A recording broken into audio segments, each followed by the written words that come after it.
Good morning sir. Hello hello.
चलिए ठीक है ना, आज को तूफानी नहीं होने वाला है सर। ठीक है, मैं एक्चुअली ट्राई कर रहा था इसको, ये हेडफोन्स को, मतलब वो मेरा जो मेरे माइक्रोफोन है थोड़ा दूर बैठ के बात कर सकता हूँ। ठीक है, बट आज लग रहा है कि कायनात मुझे हेल्प नहीं कर रही है, उसके लिए कायनात इज नॉट हेल्पिंग मी।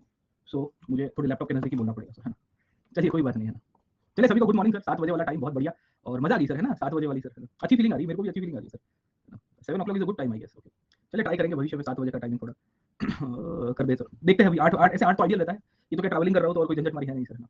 चलिए कोई बात नहीं, हम लोग लास्ट पॉइंट के ऊपर चले जाते हैं, लिटरेरी डेवलपमेंट के ऊपर। और हम लोग चर्चा में थे रिगार्डिंग दिल्ली सल्तनत में साहित्य का निर्माण कैसे हुआ था, राइट सर। ठीक है, so let's go back to that last portion and then complete this topic as well. हमने काफी सारा टाइम इसको दिया है, मतलब we have given enough justification to write any question अगर सल्तनत के एजुकेशन के ऊपर से आ जाएगा, लिटरेचर के ऊपर से आ जाएगा सर। ठीक है, मतलब हमने कंसेप्चुअली अच्छा टाइम दे दिया और थोड़ी मसाला भी दे दिया है, फैक्ट भी दे दिया आपको सर। ठीक है, so I don't see any problem. मतलब जो मेन पर्शियन हिस्टोग्राफी से आएगा, अभी सूफी और भक्ति लिटरेचर से प्रश्न बाकी है, पर वो तो क्या सूफी और भक्ति मूवमेंट जब पढ़ाऊंगा तो उसके साथ कवर हो जाएगी, राइट सर। ठीक है, तो कल हम लोग दिल्ली सल्तनत की हिस्टोग्राफी का लास्ट पोर्शन में डिस्कशन कर रहे थे और मैं आपको बता रहा था कि सल्तनत में जो हिस्टोग्राफी लिखी गई उसमें इंशा ट्रेडिशंस का डेवलपमेंट हुआ है, उसमें पर्शियन हिस्टोग्राफी लिखी गई है, उसमें संस्कृत ट्रांसलेशन हुआ है सर। ठीक है, तो yesterday we were discussing the Sanskrit translation in Delhi Sultanate और उसका इंपैक्ट मैं आपको आखिर के पॉइंट में पहुंचा दिया था। और लास्ट पॉइंट जो हमने देखा था दी संस्कृत ट्रांसलेशन इन दिल्ली सल्तनत को लेके, वहां मैं आपको बताने की कोशिश कर रहा था कि what were the objectives of translation and ultimately किस तरह से थीम रहती है सर। ठीक है, तो the translation of Sanskrit literature, समझे, translation of Sanskrit literature into other foreign languages, वो हमने देख लिया था in the previous class. Okay sir, है ना। तो ये तो आपको क्लियर हो जाना चाहिए कि ये थीम के रूप में है, इसको सल्तनत के सापेक्ष में या मुगल के सापेक्ष में कभी मत देखिएगा। यू ट्राई टू सी कि this was the enrichment of the Indian culture. ये भारतीय संस्कृति का इतना एनरिचमेंट था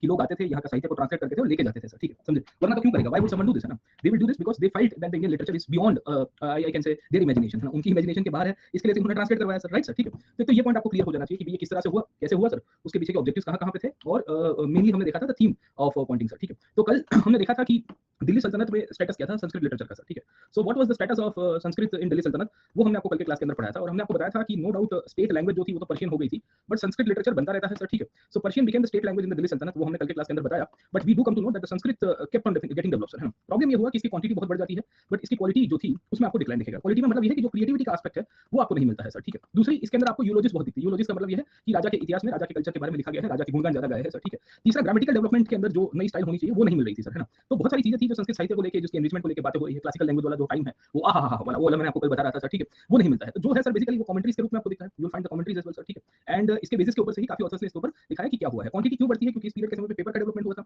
इस पीरियड के समय पे इन्फॉर्मेशन की ब्रॉडकास्टिंग बहुत बड़ी मात्रा में होने की शुरुआत होती है, क्योंकि आइडियाज एक्सचेंज हो रहे थे सर। ठीक है, और भारत के अलग अलग जो भी रीजनल किंगडम्स थे उन सब के अंदर संस्कृत लिटरेचर का ट्रांसलेशन हो रहा है और डेवलपमेंट भी हो रहा है। ये रीजनल किंगडम्स में नॉर्थ, वेस्ट, ईस्ट, साउथ सब जगह पे आप इसको कंसीडर कर सकते हैं सर। ठीक है ना, तो इतना पॉइंट आपको क्लियर हो जाना चाहिए कि क्या कहानी है संस्कृत लिटरेचर के बारे में सर। ठीक है, अब तीसरा पॉइंट यहाँ से आता है कि संस्कृत लिटरेचर का स्टेटस क्या था, हमने देख लिया। हमने आपको ये भी बताने की कोशिश की कि ट्रांसलेशन हो रहा है। अब दिल्ली सल्तनत में एक्चुअली क्या क्या ट्रांसलेशन हुआ था सर। ठीक है, and which king actually started playing a role in the Sanskrit literature, क्योंकि ऐसा तो नहीं था कि खाली और खाली रीजनल किंगडम्स में थे सर। ठीक है, तो we see that the translation of the Sanskrit works also started from Sanskrit to Persian. अब सवाल ये आ रहा है कि ये कौन करवा रहा था सर। ठीक है, और करवा रहा था तो कौन सी किताबें लिखी गई थी इस पीरियड के समय पे जो पर्शियन में ट्रांसलेशन हो रहा है, और ये फाउंडेशन था, it created a foundation for the Mughals. तो अकबर को एक्चुअली क्या है कि ऐसा सपना नहीं आया था कि भाई चलिए मैं कुछ संस्कृत साहित्य में से, पर्शियन में से उसको ट्रांसलेट करवा देता हूं सर। अकबर को ये चीज पहले से ही, मतलब मुगल्स के काल से आते आते ऑलरेडी एस्टैब्लिश हो चुकी है कि भारत का जो संस्कृत लिटरेचर है वो पर्शियन में ट्रांसलेट होना शुरू हो हो गया था सर, ठीक है, गेटिंग पॉइंट। तो आपको ये पता होना चाहिए कि ये कैसे शुरू हुआ सर पर्शियंस में सर, ठीक है। तो संस्कृत से पर्शियन शुरू होता है जब आमिर खुसरो जैसे ऑथर्स जो है वो थोड़ी बहुत आप पकड़ने की कोशिश करिए कि एक न्यू स्टाइल ऑफ राइटिंग को डेवलप करवाएंगे। अब न्यू स्टाइल का मतलब क्या है सर, ठीक है। तो इन्होंने बेसिकली एक राइटिंग डेवलप की थी जिसका नाम है सबक हिंद सर, ठीक है। तो बेसिकली जो उर्दू बोली है, ये उर्दू बोली के अंदर जो हिंदुस्तानी शब्द आ रहे हैं सर, ठीक है, ये इसके साथ डेवलपमेंट उसका बेसिस क्लियर हो रहा है सर, है ना। तो होता ये है कि अभी मैं आता हूँ उर्दू के ऊपर, उर्दू का डेवलपमेंट कैसे हुआ, क्योंकि उर्दू से प्रश्न नहीं आया है। तो मेरी वो है ना अंदर की मनोकामना है कि उर्दू से प्रश्न आएगा कि सल्तनत में उर्दूकालीन व्यवस्था और उर्दू का विकास कैसे हो उसके ऊपर चर्चा कीजिए सर, ठीक है। तो अभी तक तो हम लोग डिस्कस कर रहे थे पॉलिटिकल हिस्ट्री और एडमिनिस्ट्रेटिव हिस्ट्री। पिछले 2-3 क्लास से आपको लग रहा होगा कि हम लोग कहाँ साहित्य में आ गए हैं सर, ठीक है, वो भी फारसी साहित्य के क्लासेस कर रहे हैं सर, है ना। चलिए, तो this is what history is all about, है ना, mother of all the humanities. तो आप कभी पॉलिटी देखोगे, कभी आप उसका सोसाइटी देखोगे, कभी आप उसकी इकोनॉमी देखोगे, अब हम लोग उसके कल्चरल एस्पेक्ट में चल रहे हैं सर, ठीक है ना। इतिहास को क्यों कहते हैं इट इज मदर, क्योंकि सबका गोत्र यहाँ से है सर, है ना, सब ब्रांचेस यहाँ से निकल के आई है सर, गेटिंग पॉइंट, है ना। तो राजा के समय पे सब कुछ चीजें आपको दिखेगी। तो एक्चुअली क्या हुआ कि इनके समय पे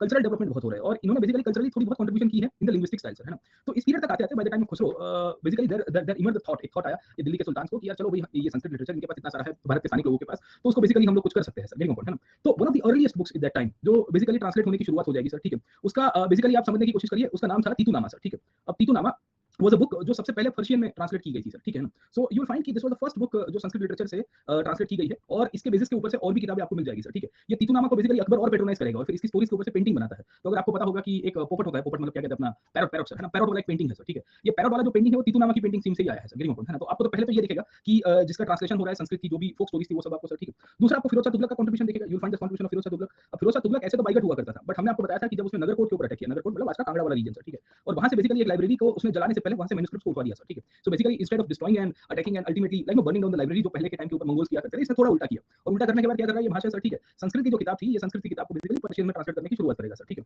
तो एक और फिरोज शाही नाम की किताब लिखी जाती है सर, ठीक है, जो पर्शियन लैंग्वेज के अंदर कन्वर्जन हुई थी सर, ठीक है ना। तो फिरोज शाह तुगलक की आपको रोल प्ले दी जाएगी सर। इसके सिवाय एक और सुल्तान आप याद रख सकते हो वो है सिकंदर लोधी। अब देखो सिकंदर लोधी के समय पे भी ऐसे तो कहा जाता है कि ये भी बाइगट था सर, ठीक है, इसने भी बहुत सारी चीजों को डिस्ट्रॉय किया था, पर इसके कोर्ट के अंदर भी आपको बहुत सारे हिंदू स्कॉलर्स दिख जाएंगे सर, गेटिंग पॉइंट, है ना। तो you will find multiple Hindu scholars in his courts and many of them actually started you will see the translation portion। दूसरा ये था कि हिंदू स्कॉलर्स के साथ ये पर्शियन और बेसिकली अरबिक स्कॉलर्स से वो इंटरेक्ट करते थे सर, ठीक है। सो दे हैड इंटरेक्शन और ये इंटरेक्शन के कारण भी इनके समय के अंदर भी आप देखिए कि संस्कृत से पर्शियन लैंग्वेज के अंदर ट्रांसलेशन होती है सर, ठीक है। तो bye the time of Mughals तक आते हैं, मतलब आप पकड़ के चलिए 15th और 16th सेंचुरी तक आते हैं, हालत ऐसी हो गई थी कि there were a class of people जिसको संस्कृत भाषा भी आती थी और there was a class of people जिसको पर्शियन लैंग्वेज भी आती थी, उसको अरबिक भी आती थी, उसको उर्दू भी आती थी, उसको हिंदी भी आती थी सर, ठीक है। तो यू कैन इमेजिन कि एक उत्तर भारत के अंदर कुछ ऐसे वर्ग हुआ करते थे जिनको मल्टीपल लैंग्वेज आती है सर, ठीक है ना। तो उसको क्या कहते हैं, पॉलीमैथ कहते हैं ना उसको सर, ठीक है ना, या पॉलीगॉट कहते हैं, पॉलीगॉट कहते हैं सर, है ना। So you will find a person called as polyglot, है ना, who can speak multiple languages sir, समझे आप लोग, ठीक है। अब ये क्यों हो रहा है, what is the reason behind that, है ना। तो इस पीरियड के समय पे इंफॉर्मेशन की आप बहुत बड़ी मात्रा में हो रही थी और इसके कारण काफी सारे पर्शियन ऑथर से इन्होंने संस्कृत सीखी, उर्दू का भी पीछे डेवलपमेंट हो रहा था, हिंदी जुबान भी बोली जा रही है सर, ठीक है। तो इन सब के बेसिस के ऊपर से संस्कृत लिटरेचर का डेवलपमेंट हुआ। This was the first phase of Sanskrit literature development, है ना। इसमें लार्ज स्केल ट्रांसलेशन नहीं होगा, इसकी आप देखिए फीचर्स के ऊपर हम लोग लिमिटेशन लिख सकते हैं सर, ठीक है।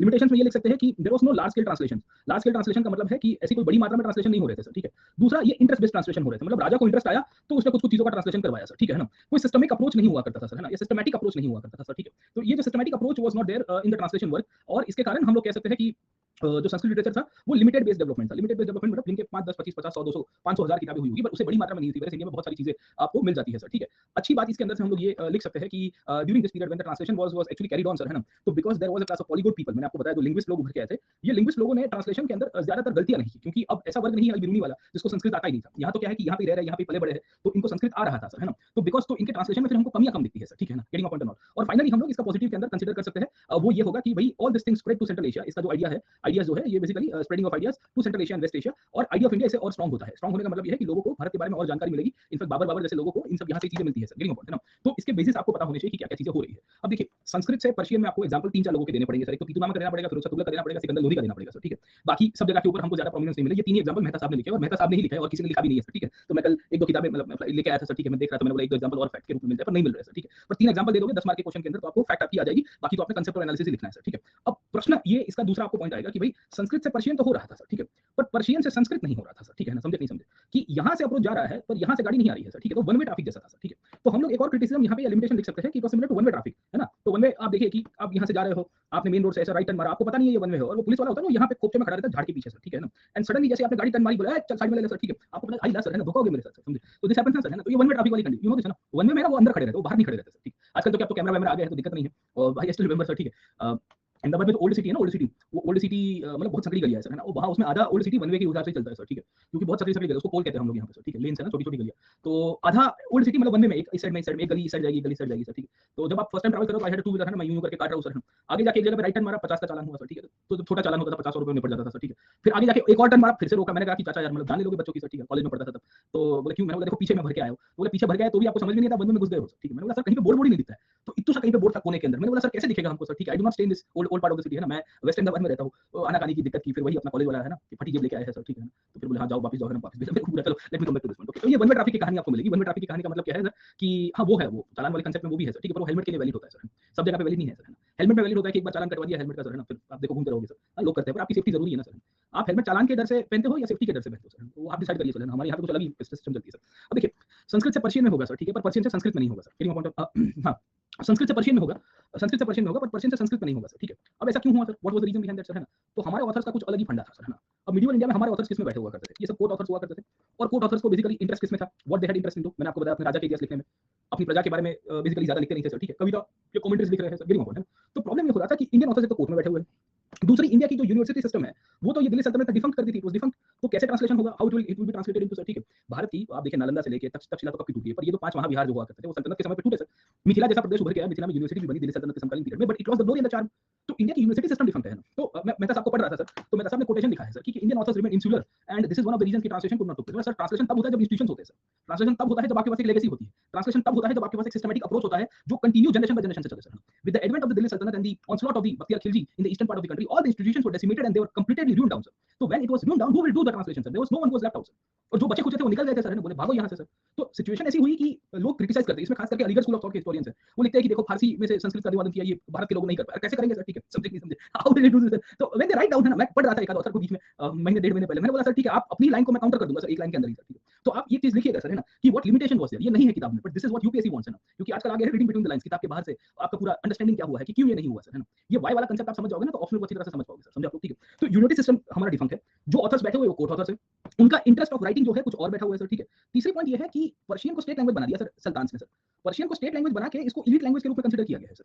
तो Indians were actually not seen as a class of people who were taught Persian in the early part sir, है ना। इंडियंस को पर्शियन कभी स्वीकार ही नहीं गई सर, है ना, सिखाई नहीं गई या बोलता भी नहीं गया, क्योंकि इंडियंस वर एग्जेम्प्टेड। आप हिंदुस्तानी मुसलमानों को ही देख लीजिए सर, ठीक है, हिंदुस्तानी मुसलमान were not involved in administration up till the Khilji, है ना। खिलजी के बाद धीरे धीरे धीरे धीरे धीरे उनका शुरुआत हुआ, तुगलक तक आते थे थोड़े बहुत आए सर, उसमें ये तेलंगानी जैसे लोग भी आ जाते हैं सर, है ना, खाने जहां तेलंगानी जो फिरोज शाह तुगलक का वजीर बन गया सर, ठीक है। पर वो तो एक दो एग्जांपल थे बाबू, पर्शियन स्टेट लैंग्वेज के रूप में आई, उसमें इंडियंस का बेसिकली एडमिनिस्ट्रेटिव रोल अगर बढ़ता तो जाके इंडियंस बेसिकली पर्शियन को सीखते बड़ी मात्रा में। इंडियंस ने सीखा है तो कायस्थों ने सीखा था, हमने आपको पिछले क्लास के अंदर बताया था कि there will be a small class of people, there will be a small section of people who will actually be interested in learning Persian because they wanted to get the job. तो कायस्थों को उस time पे opportunistic कहा गया था, बोले ये देखो तक साधु है सर, ठीक है ना, इनको पता चल रहा है कि सरकार बदल रही है तो पार्टी पार्टी ठगबंधन गठबंधन सब उल्टा सुल्टा कर दिया आपने, निकल पड़े सर, गेटिंग पॉइंट, है ना। तो कायस्थों को काफी लोगों ने क्रिटिसाइज भी किया उस समय के दौरान एडमिनिस्ट्रेटिव साइड के अंदर कि देखिए बाबू ये तो गलत अप्रोच है इनका सर। खैर तो कहानी ये है कि पर्शियन स्टेट लैंग्वेज के रूप में थी, इंडियंस का एडमिनिस्ट्रेटिव रोल कोई था नहीं सर, इंडियंस को बेसिकली बकात रखा जाता था। बकात का मतलब है कि we were actually exempted out, okay, क्योंकि we were seen as a subject, okay. So when we were seen as a subject आपको एक चीज दिखेगी कि पर्शियन लैंग्वेज से हम लोग थोड़े दूर रह गए सर, है ना। अगर हमको स्टार्टिंग से एडमिनिस्ट्रेशन में इंक्लूड किया होता तो we could have also learn the Persian language. अब देखो ब्रिटिश कितने स्मार्ट थे इसमें,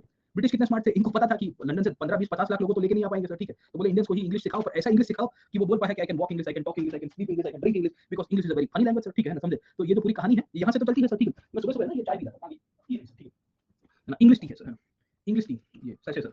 मेरे को मजा आ गई, मैंने बोला देखो ये अंग्रेज छोड़ के गए थे अपने लिए, चलिए let me come back to this point, okay. तो यहाँ पढ़ा है ना, सैसे पढ़े रहते हैं ना सर वहाँ से, चलो तो कहानी क्या है सर, ठीक है ना। तो पर्शियंस ने इंक्लूड नहीं किया सर, ठीक है ना, गेटिंग पॉइंट है ना। तो इसमें लोग कहते हैं कि देखो भारत के लोगों का रोल प्ले है सर, है ना, और भारत के लोग अपने आप को इंसुलर रखते थे, भारत के लोग बेसिकली अदर कल्चर के साथ घुलना मिलना नहीं पसंद करते थे सर, ठीक है। तो इसमें तीसरा पॉइंट हम लोग क्या लिखेंगे सर, ठीक है, what were the limitations, why the Indians did not learn Persian, why the Persian text were not converted into the Sanskrit language sir, है ना, समझे आप लोग, ठीक है। तो तीसरा पॉइंट समझ में आया सर, है ना, ये किताब के बाहर वाला पॉइंट मैं बता रहा हूँ सर, ठीक है। तीसरा पॉइंट आपको क्या लिखेगा, तीसरा पॉइंट हम लोग लिख सकते हैं कि बिकॉज इंडियंस वर इंसुलर। अब आप देखिए कि अल-बिरूनी कहता है कि Indians were insular people, insular मतलब they are isolated people sir, है ना। तो ये अपने आप को एक विचारधारा के अंदर बांध के रखते हैं सर, ठीक है। और अल-बिरूनी कहता है कि ये बेसिकली बाहर के साथ संवाद नहीं करना चाहते सर, ठीक है। सच्चाई ये थी कि इंडियंस इंसुलर थे, उसके पीछे के दो कारण हैं सर। एक तो कोई फॉरेन एलिमेंट उनके ऊपर शासन करने आ गया है सर, समझे आप लोग। तो ऑब्वियस है कि सहजता से कोई अपने मन की मर्जी से उसके पास संवाद करने जाएगा नहीं, और आके इन्होंने काटा-काटी की थी सर, गेटिंग पॉइंट, है ना, समझे। तो प्रॉब्लम ये हुआ कि because the foreign element was the ruler over them, इनके ऊपर शासक के रूप में कार्य कर रहे थे, सल्तनत के शासक। तो ऑब्वियस था कि इंडियंस की इंसुलरिटी और बढ़ेगी सर, समझे आप लोग, ठीक है। तीसरी ये है कि इंडियंस जो थे उस समय के दौरान हम जरूर से मान सकते हैं कि इनवर्ड लुकिंग बन गए थे। इनवर्ड लुकिंग क्यों बन गए थे उसके पीछे के बहुत सारे कारण हैं, हमारी बिलीफ सिस्टम है, हमारी रिलीजियस सिस्टम है, हमारी सोशल कंडीशंस ऐसी थी, आइडियोलॉजी ऐसी हुआ करती थी सर, ठीक है। तो this is one of the small factors, है ना, समझे कि नहीं समझे, उतना बड़ा फैक्टर नहीं है। पर कोई भी कम्युनिटी होती है वो हमेशा अपने आप को एक इंसुलेटेड अप्रोच में रखने की कोशिश करती है फॉर देयर सर्वाइवल। उसमें language becomes a very important part, because they know that once the language get into compromise position there will be every possibility कि there will be a colony sir, है ना। जब आपकी भाषा को आप compromise करते हो तो आज नहीं तो कल आपका कल्चर, आपकी सिस्टम, पॉलिटी, सोसाइटी, एजुकेशन सब कुछ बदल जाएगा सर, पता नहीं चलेगा आपको सर, ठीक है। 25 50 100 साल में हालात बदल गए, जज्बात बदल गए सर, ठीक है ना, गेटिंग पॉइंट। तो आज जैसे अंग्रेजी में हुआ है वैसे ही हो रहा था सर, ठीक है। तो होता यह है कि इंडियंस इंसुलर रहे, फॉरेन एलिमेंट के कारण बेसिकली ये लोग ज्यादा इनवर्ड लुकिंग बन रहे थे सर, समझे आप लोग, ठीक है, गेटिंग पॉइंट। तो एक ये भी चीजें इसके अंदर से आपको मिलेगी सर, है ना। दूसरा इंडियंस को बहुत सारी चीजें आती थी सर, है ना, मैंने बद्दू आवड़े सर, गेटिंग पॉइंट नोट, है ना। तो one of the reason behind the inward looking is कि मैंने बद्दू आवड़े सर, मैंने बद्दू आवड़े का मतलब मैं, वो राजपाल यादव है ना, मैं, मेरे को सब आता है सर, ठीक है, गेटिंग पॉइंट। मैं कर दूंगा sir, you that know, you know that movie ना सर, चुप चुप के सर, चुप चुप के सर, चुप चुप के जो भी है खतरनाक मूवी था सर, ठीक है ना। तो बोले कुछ जूते चल के बाहर गए, वो भी आएंगे, उनको भी पॉलिश करवाएंगे सर, ठीक है। कपड़े महंगे हैं, बोले कपड़े भी तुम ही दोगे सर, है ना। चलिए let me come back to this point, है ना। तो Indians had a superiority culture. Indians had this approach कि भाई we were superior and hence many people had to come to India sir to take refuge and they were coming to India also for their own we can say glorification वाला जो aspect उसको लेके sir, ठीक है। तो सवाल ये नहीं है कि इंडियंस जो है ये इंडियन कम्युनिटी के लोग हैं सर वो इंसुलर रहे हैं। इसमें प्रॉब्लम ये हुआ कि इंडियंस लोग इंसुलर रहे। इंसुलर होने के बावजूद भी हम लोग बेसिकली संस्कृत को ज्यादा नहीं चलवा पाए। क्यों नहीं चलवा पाए, या संस्कृत को हमने स्टैटिक करवा दिया। स्टैटिक क्यों करवा दिया, क्योंकि फिर से मैं कहूंगा कि संस्थाएं नहीं थी, स्कॉलर्स नहीं थे, इंटेलिजेंशिया नहीं था सर, ठीक है। And because scholars intelligentsia institutions were already diminished by Delhi sultanate, there was not much development in the Sanskrit literature. In fact JL Mehta एक शब्द यूज करता है कि this was a decadence period of Sanskrit literature in the medieval India sir, ठीक है ना। कि संस्कृत अब एक ऐसी भाषा के रूप में निकल के आ रही थी जिसमें डीके होना शुरू हो गया था। डीके होने का मतलब है कि चीजें सड़ने की शुरुआत हो रही है सर, है ना। अब चीजें सड़ती कब है सर, जब वो स्टैटिक रह जाती है तब वो सड़ती है सर, ठीक है। उसमें डेवलपमेंट नहीं हो रहा है, उसमें इवोल्यूशन नहीं हो रहा है, तो वो वैसी की वैसी स्टैग्नेशन वाली कंडीशन में हो जाएगी, तब डिकेडेंस में चला जाता है सर, ठीक है ना। Getting point. तो एक चीज था इसमें, बट आपको ये बताना है कि भाई इंडियंस इनवर्ड लुकिंग थे, इसके कारण ये नहीं हुआ। इनवर्ड लुकिंग होने का कारण ये था कि इंडिया के ट्रेडिशनल इंस्टीट्यूशंस को जब तोड़ा गया सर, और जिस तरह से ट्रेंड और डेवलपमेंट चल रहा था सर, पर्शियन स्टेट लैंग्वेज के रूप में थी, एक फॉरेन भाषा इंडियंस के ऊपर, इंडियन सब्जेक्ट्स के ऊपर डाली गई थी, एंड उसको लेके इंडियंस कंफर्टेबल नहीं थे सर, ठीक है। And because we are not comfortable, तो that was very much clear कि how they will be thinking this point, है ना, समझे आप लोग, ठीक है। तो ये सब चीजें आप इसके अंदर से लिखोगे सर, है ना। आखिर में एक चीज लिखोगे कि in spite of Sanskrit getting down, याद रखेगा, in spite of Sanskrit getting down there was development of regional languages sir, है ना। और ये रीजनल लैंग्वेजेस के अंतर्गत हमको पता चलता है कि दूसरी भाषाओं का निर्माण हुआ। इसमें नॉर्थ इंडिया और साउथ इंडिया दोनों के अंदर आपको डेवलपमेंट मिलेगा। ये नॉर्थ एंड साउथ के अंदर अगर आप पकड़ने की कोशिश करोगे तो नॉर्थ इंडिया में उर्दू जैसी भाषा दिखती है, हिंदी जैसी भाषा दिखती है सर, ठीक है। हरियाणवी दिखती है सर। हरियाणवी के बाद आप पकड़ने की कोशिश करो, आपको पंजाबी दिखेगी सर, ठीक है। Getting open. तो ये दिखेगा। साउथ के अंदर आपको तमिल, तेलुगु, मलयालम, कन्नड़ लैंग्वेज जैसी आपको भाषा दिख जाएगी सर, ठीक है। वेस्ट इंडिया के अंदर अगर आप पकड़ने की कोशिश करोगे, गुजराती का डेवलपमेंट हो रहा है, राजस्थानी या मारवाड़ी भाषा का डेवलपमेंट हो रहा है, मराठी का डेवलपमेंट हो रहा है आपके महाराष्ट्र के अंदर सर, ठीक है। ये वो पीरियड है जब ईस्ट इंडिया के अंदर असामीज, उड़िया और बंगाली जैसी भाषाएं डिफरेंशिएट होनी शुरू हो गई है सर, ठीक है। तो यू विल फाइंड कि multiple languages were being spoken sir, है ना। और ये सब के अंदर संस्कृत का अपना योगदान है, क्योंकि इन भाषाओं की जो बोली है, इन भाषाओं के जो शब्द है, उसमें संस्कृत साहित्य अपने हिसाब से कंट्रीब्यूट कर रहा है बैकग्राउंड के अंदर सर, ठीक है। तो पिक्चर क्लियर हो गया सर आपको कि क्या हो रहा है, क्यों हो रहा है, कैसे हो रहा है सर, ठीक है। और संस्कृत की लेके जो ट्रांसलेशन वाला जो एस्पेक्ट है वो आपको मैंने समझाने की कोशिश की कि क्या क्या चीजें हुई सर, और उसके पीछे कहां से कहानी चलती है सर, ठीक है ना। Getting point. अब चले जाते हैं रीजनल लैंग्वेजेस के एस्पेक्ट के ऊपर सर, ठीक है, और समझते हैं कि रीजनल लैंग्वेजेस का डेवलपमेंट कैसे हुआ सर, ठीक है। बाय द वे ये जो मैंने अभी कथा की है आपको संस्कृत लैंग्वेज वाली, वो सब स्लाइड्स में दी गई है। मैं आपको स्लाइड्स दिखा देता हूं सर, ठीक है, सो दैट आपको हाश का रहो कि भाई नहीं मास्टर ने खाली बोल बचन नहीं किया है सर, ठीक है। कहां गया भाई, आया तो किधर गया भाई, होगा कहीं तो होगा सर, हाँ ये रहा सर, ठीक है ना। सो एक तो संस्कृत की कहानी मैंने आपको बताई कि कौन से पीरियड में संस्कृत का ट्रांसलेशन हुआ, कौन से राजाओं ने किया सर, ठीक है। संस्कृत में बहुत सारा लिटरेचर बनता है, देयर वाज क्वांटिटेटिव डिक्लाइन नहीं हुआ था पर क्वालिटेटिव डिक्लाइन हुआ था सर, ठीक है ना। Getting point. तो पर्शियन रिप्लेसेस और ये सब किताबें लिखी जाती है, रिलीजन में लिखा गया, ग्रामर में लिखा गया, ड्रामा, मेडिसिन, एस्ट्रोनॉमी, हर एक के अंदर डेवलपमेंट होता है। प्रॉब्लम ये था कि क्वांटिटेटिव इंक्रीज हुआ है, बट वी विल फाइंड कि आपके यहाँ पे क्वालिटी डिक्लाइन हो जाता है, और क्वालिटी डिक्लाइन होना बेसिकली सल्तनत पीरियड से पहले शुरू हो गया था, मतलब in the post Gupta period somewhere in 9th 10th century sir, ठीक है ना। वो बनना शुरू हो गया था कि अब संस्कृत में पहले जैसी मजा नहीं रही है सर, ठीक है ना। कभी कभी होता है, मैंने आपको बताया था इंस्टीट्यूशंस के अंदर भी होता है। आप कभी होटल में जाते हो ना, पुरानी होटल में सर, तो आपको लगता है कि यार पहले जो खाना मिलता था वो खाना अब नहीं मिल रहा है सर, है ना। It has lost the old world charm sir, this happens sir, ये हमारे साथ भी होता है सर, हम टीचिंग फ्रेटर्निटी में भी यही होता है सर, बच्चे अटेंड करते हैं सर, वो आपके यहाँ ऑप्शन में वो जीएस वाली बात नहीं रही है सर, इसमें तो बहुत सारा पढ़ा देते हो 2 घंटे के अंदर, है ना, समझे, बहुत डेप्थ में पढ़ा देते हो सर। मैंने बोला वो तो होगा ना सर, ठीक है, क्योंकि जीएस में जीएस सेंट्रिक पढ़ना होता है, ऑप्शन में ऑप्शन सेंट्रिक पढ़ना होता है सर, ठीक। पिछले साल आंसर राइटिंग का कोर्स कर रहा था और एक हमने जीएस में करवाया था, तो उसमें एक कैंडिडेट की लाइव क्लास में कमेंट आई, बोले सर वो मजा नहीं आ रही, पंच नहीं आ रहा है। मतलब आंसर राइटिंग में क्या पंच चाहिए आपको सर, ठीक है, उसमें आप लिखते तो खुद हो नहीं सर, ठीक है ना, समझे आप लोग। तो वही है सर, है ना, तो वो चलता रहता है, बट दिस हैपेंस सर। चलो let me come back to this point. Okay, तो ये संस्कृत की मैंने आपको बात की, ये संस्कृत की किताबें हैं जो ट्रांसलेट हुई है सर, है ना। प्लीज रिमेंबर कि ट्रांसलेट हुई है कौन सी फिरोज शाह तुगलक के द्वारा की गया है, सिकंदर लोदी के द्वारा किया गया है, जिया नकशबंदी ने इनफैक्ट है ना तीतुनामा को लिखा था, जिया नकशबंदी वाज द वन जिन्होंने तीतुनामा लिखा था सर, ठीक है ना। तो ये सब नाम आपको पता होना चाहिए क्या क्या चीजें हैं सर, ठीक है। प्रॉब्लम ये था कि there was absence of reciprocity from the Indian people sir, है ना। पर मैंने आपको बताया कि why we did not reciprocated in a proper way and why we did not translated the Persian literature into Sanskrit literature और एनी अदर इंडियन लैंग्वेजेस, है ना। फारसी भाषा का बेसिकली आप देखिए कि ऐसा कोई भी ग्रंथ, ऐसा कोई भी किताब भारत की ट्रेडिशनल लैंग्वेजेस में नहीं दिखेगा सर, ठीक है। पर फारसी भाषा ने इतना प्रभावित डाला है कि ट्रेडिशनल लैंग्वेज में बहुत सारी नोमेनक्लेचर, मैं आपको कल गुजराती बता रहा था सर, ठीक है। ऐसे तो बहुत सारे आपको लैंग्वेजेस दिखेगी नॉर्थ के अंदर जहां फारसी शब्दों का उपयोग हम लोग आज की तारीख में करते हैं सर, ठीक है। तो हम एक चीज लिखेंगे कि इन स्पाइट ऑफ, सुनिए मेरी बात, in spite of Persian translation could not be carried out, Persian impacted in such a way when the regional languages were developing, Persian words and the Persian vocabulary got absorbed as a part of day to day we can say dialects or the speech or any other शब्द, है ना, कुछ भी डाल दीजिएगा sir, ठीक है ना, समझे। पर मोटे मोटे तौर के ऊपर आपको ये चीज इसके अंदर से ऐड कर देनी है सर, समझे आप लोग, ठीक है। तो ये 2-3 किताबें हैं सर, इसके अंदर से आप याद रख सकते हो। तीतुनामा है सर, है ना, तो ये बेसिकली स्टोरी का एक एस्पेक्ट था जिसके ऊपर से अकबर ने फिर पेंटिंग बनवाए थे सर। फिरोज शाह तुगलक में तो बहुत सारी, मतलब एक किताब नहीं होती, इसमें मल्टीपल बुक्स होती है सर, ठीक है। तो ये स्टार्टिंग पॉइंट था। अकबर तक आते आते आपको हमको रामायण है, महाभारत है, बेसिकली आप देखोगे तो और भी फोक स्टोरीज होगी, पंचतंत्र की वार्ता है सर, ठीक है, वो सब ट्रांसलेट हो रहे। तो वी गेट कैटेगरीज कि ये किताब को इस साल ट्रांसलेट किया था ना, अबू फजल एन अकबरी के अंदर एक से एक इनफैक्ट है ना बातें बताता है। चलिए सर, ठीक है। तो अकबर वाला जो पोर्शन है ना, मिडिवल इंडिया वाला, उसको हम लोग करेंगे in the next session. Next मतलब कि जब आगे चलेंगे ना सर, कहां गया, क्या गया, हाँ ये रहा सर, ठीक है ना। ये वाला जो प्रश्न है ये इस बार पूछ दिया था सर, ठीक है ना, उसके ऊपर हम लोग चलेंगे तो आगे डिस्कस करेंगे सर, ठीक है। तो इतना पॉइंट आपको समझ में आया सर क्या क्या कहानी है। अब यहाँ से सेकंड पॉइंट के ऊपर चले जाते हैं, the growth of regional languages and literature during the medieval era sir, है ना। मिडिवल पीरियड के समय पे जो रीजनल लैंग्वेजेस का जो ग्रोथ है और वो कैसे हुआ सर, है ना। How did the regional languages emerge, what was the growth and what factors were attributed to it. Okay, अब now let's move to that topic and थोड़ा उसके सेंटर कब चर्चा करते हैं। अब देखिए रीजनल लैंग्वेजेस में सबसे पहले आपको जो याद रखना है वो आपको याद रखना है mainly the Urdu language sir, ठीक है। और रीजनल लैंग्वेज में 2 प्रकार की भाषा बनती है, एक पर्शियन से रीजनल लैंग्वेज बनेगी, Urdu is regional language by the way sir, ठीक है। कुछ ही विशेष प्रदेश में बोली जाती है, सब जगह पे नहीं बोली जाती है सर, ठीक है। Very important. दूसरी आपको कहानी पता होनी चाहिए कि उर्दू लैंग्वेज रीजनल लैंग्वेज के अंदर बोली तो जाएगी सर, ठीक है, बट हम लोग याद रख सकते हैं रिगार्डिंग कि ये जो उर्दू भाषा है ये फारसी से डिराइव हुई है सर, ठीक है ना। तो जस्ट सेकंड मैं आपको इसकी स्लाइड्स में ही दिखा देता हूँ, आपको थोड़ा बेसिक पता चल जाएगा सर, ठीक है। और फिर फैक्टर्स को हम लोग डिस्कस करेंगे। अब देखिए लैंग्वेजेस की हिस्ट्री जो है उसके फैक्टर्स हम लोग हिस्टोरिकल डिस्कस करेंगे। We will not be discussing about the ball to ball commentary के उर्दू का विकास कैसे हुआ और ये कैसे हुआ सर, ठीक है ना, फलाना कैसे होता है, उसके ऊपर नहीं जाएंगे सर, ठीक है ना। अब let me come back to this point, okay. Urdu language का डेवलपमेंट सबसे पहले सर वापस आ जाता है रीजनल लैंग्वेजेस में, डेवलपमेंट ऑफ रीजनल लैंग्वेजेस। अब देखिए भारत में दो प्रकार की रीजनल लैंग्वेजेस का डेवलपमेंट होगा। एक होगी जो पर्शियन से डिराइव होकर आई है, पर्शियन से डिराइव होकर आई है। एक होगी जो संस्कृत से डिराइव होकर आई है। कुछ लैंग्वेज इंडिजिनस है, इंडिजिनस का मतलब है कि स्थानिक भाषा है जो बोली के रूप में थी, पर उसमें भी संस्कृत का और लोकल फैक्टर्स उसमें मर्ज करेंगे सर, ठीक है ना। पर्शियन से जो डिराइव आई है वो है उर्दू लैंग्वेज का डेवलपमेंट सर, ठीक है।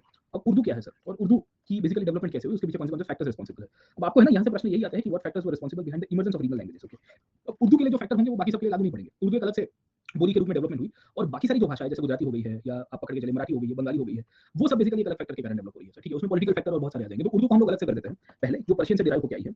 और पर्शियन प्लस आपको यहाँ का लोकल इन्फ्लुएंस तो मिलेगा ही सर, ठीक है। और उसके बाद will go to the other part. Other part का मतलब ये है कि ये जो स्थानिक भाषा जो डेवलप हुई उसके पीछे कौन से फैक्टर्स रिस्पांसिबल थे सर, ठीक है। तो अब देखिए उर्दू की कहानी क्या है, what is the story of Urdu literature and why the Urdu became a very prominent language in the Delhi सल्तनत, उसके पीछे के क्या-क्या फैक्टर्स हुआ करते थे सर, ठीक है ना। तो फिर से हम लोग स्लाइड्स के ऊपर चले जाते हैं, स्लाइड्स के ऊपर करेंगे तो ज्यादा ठीक रहेगा सर, ठीक है। अब देखिए उर्दू के बारे में आपको प्रश्न आया नहीं है, मेरी गट फीलिंग कह रही है कि 1-2 साल में आएगा सर, ठीक है।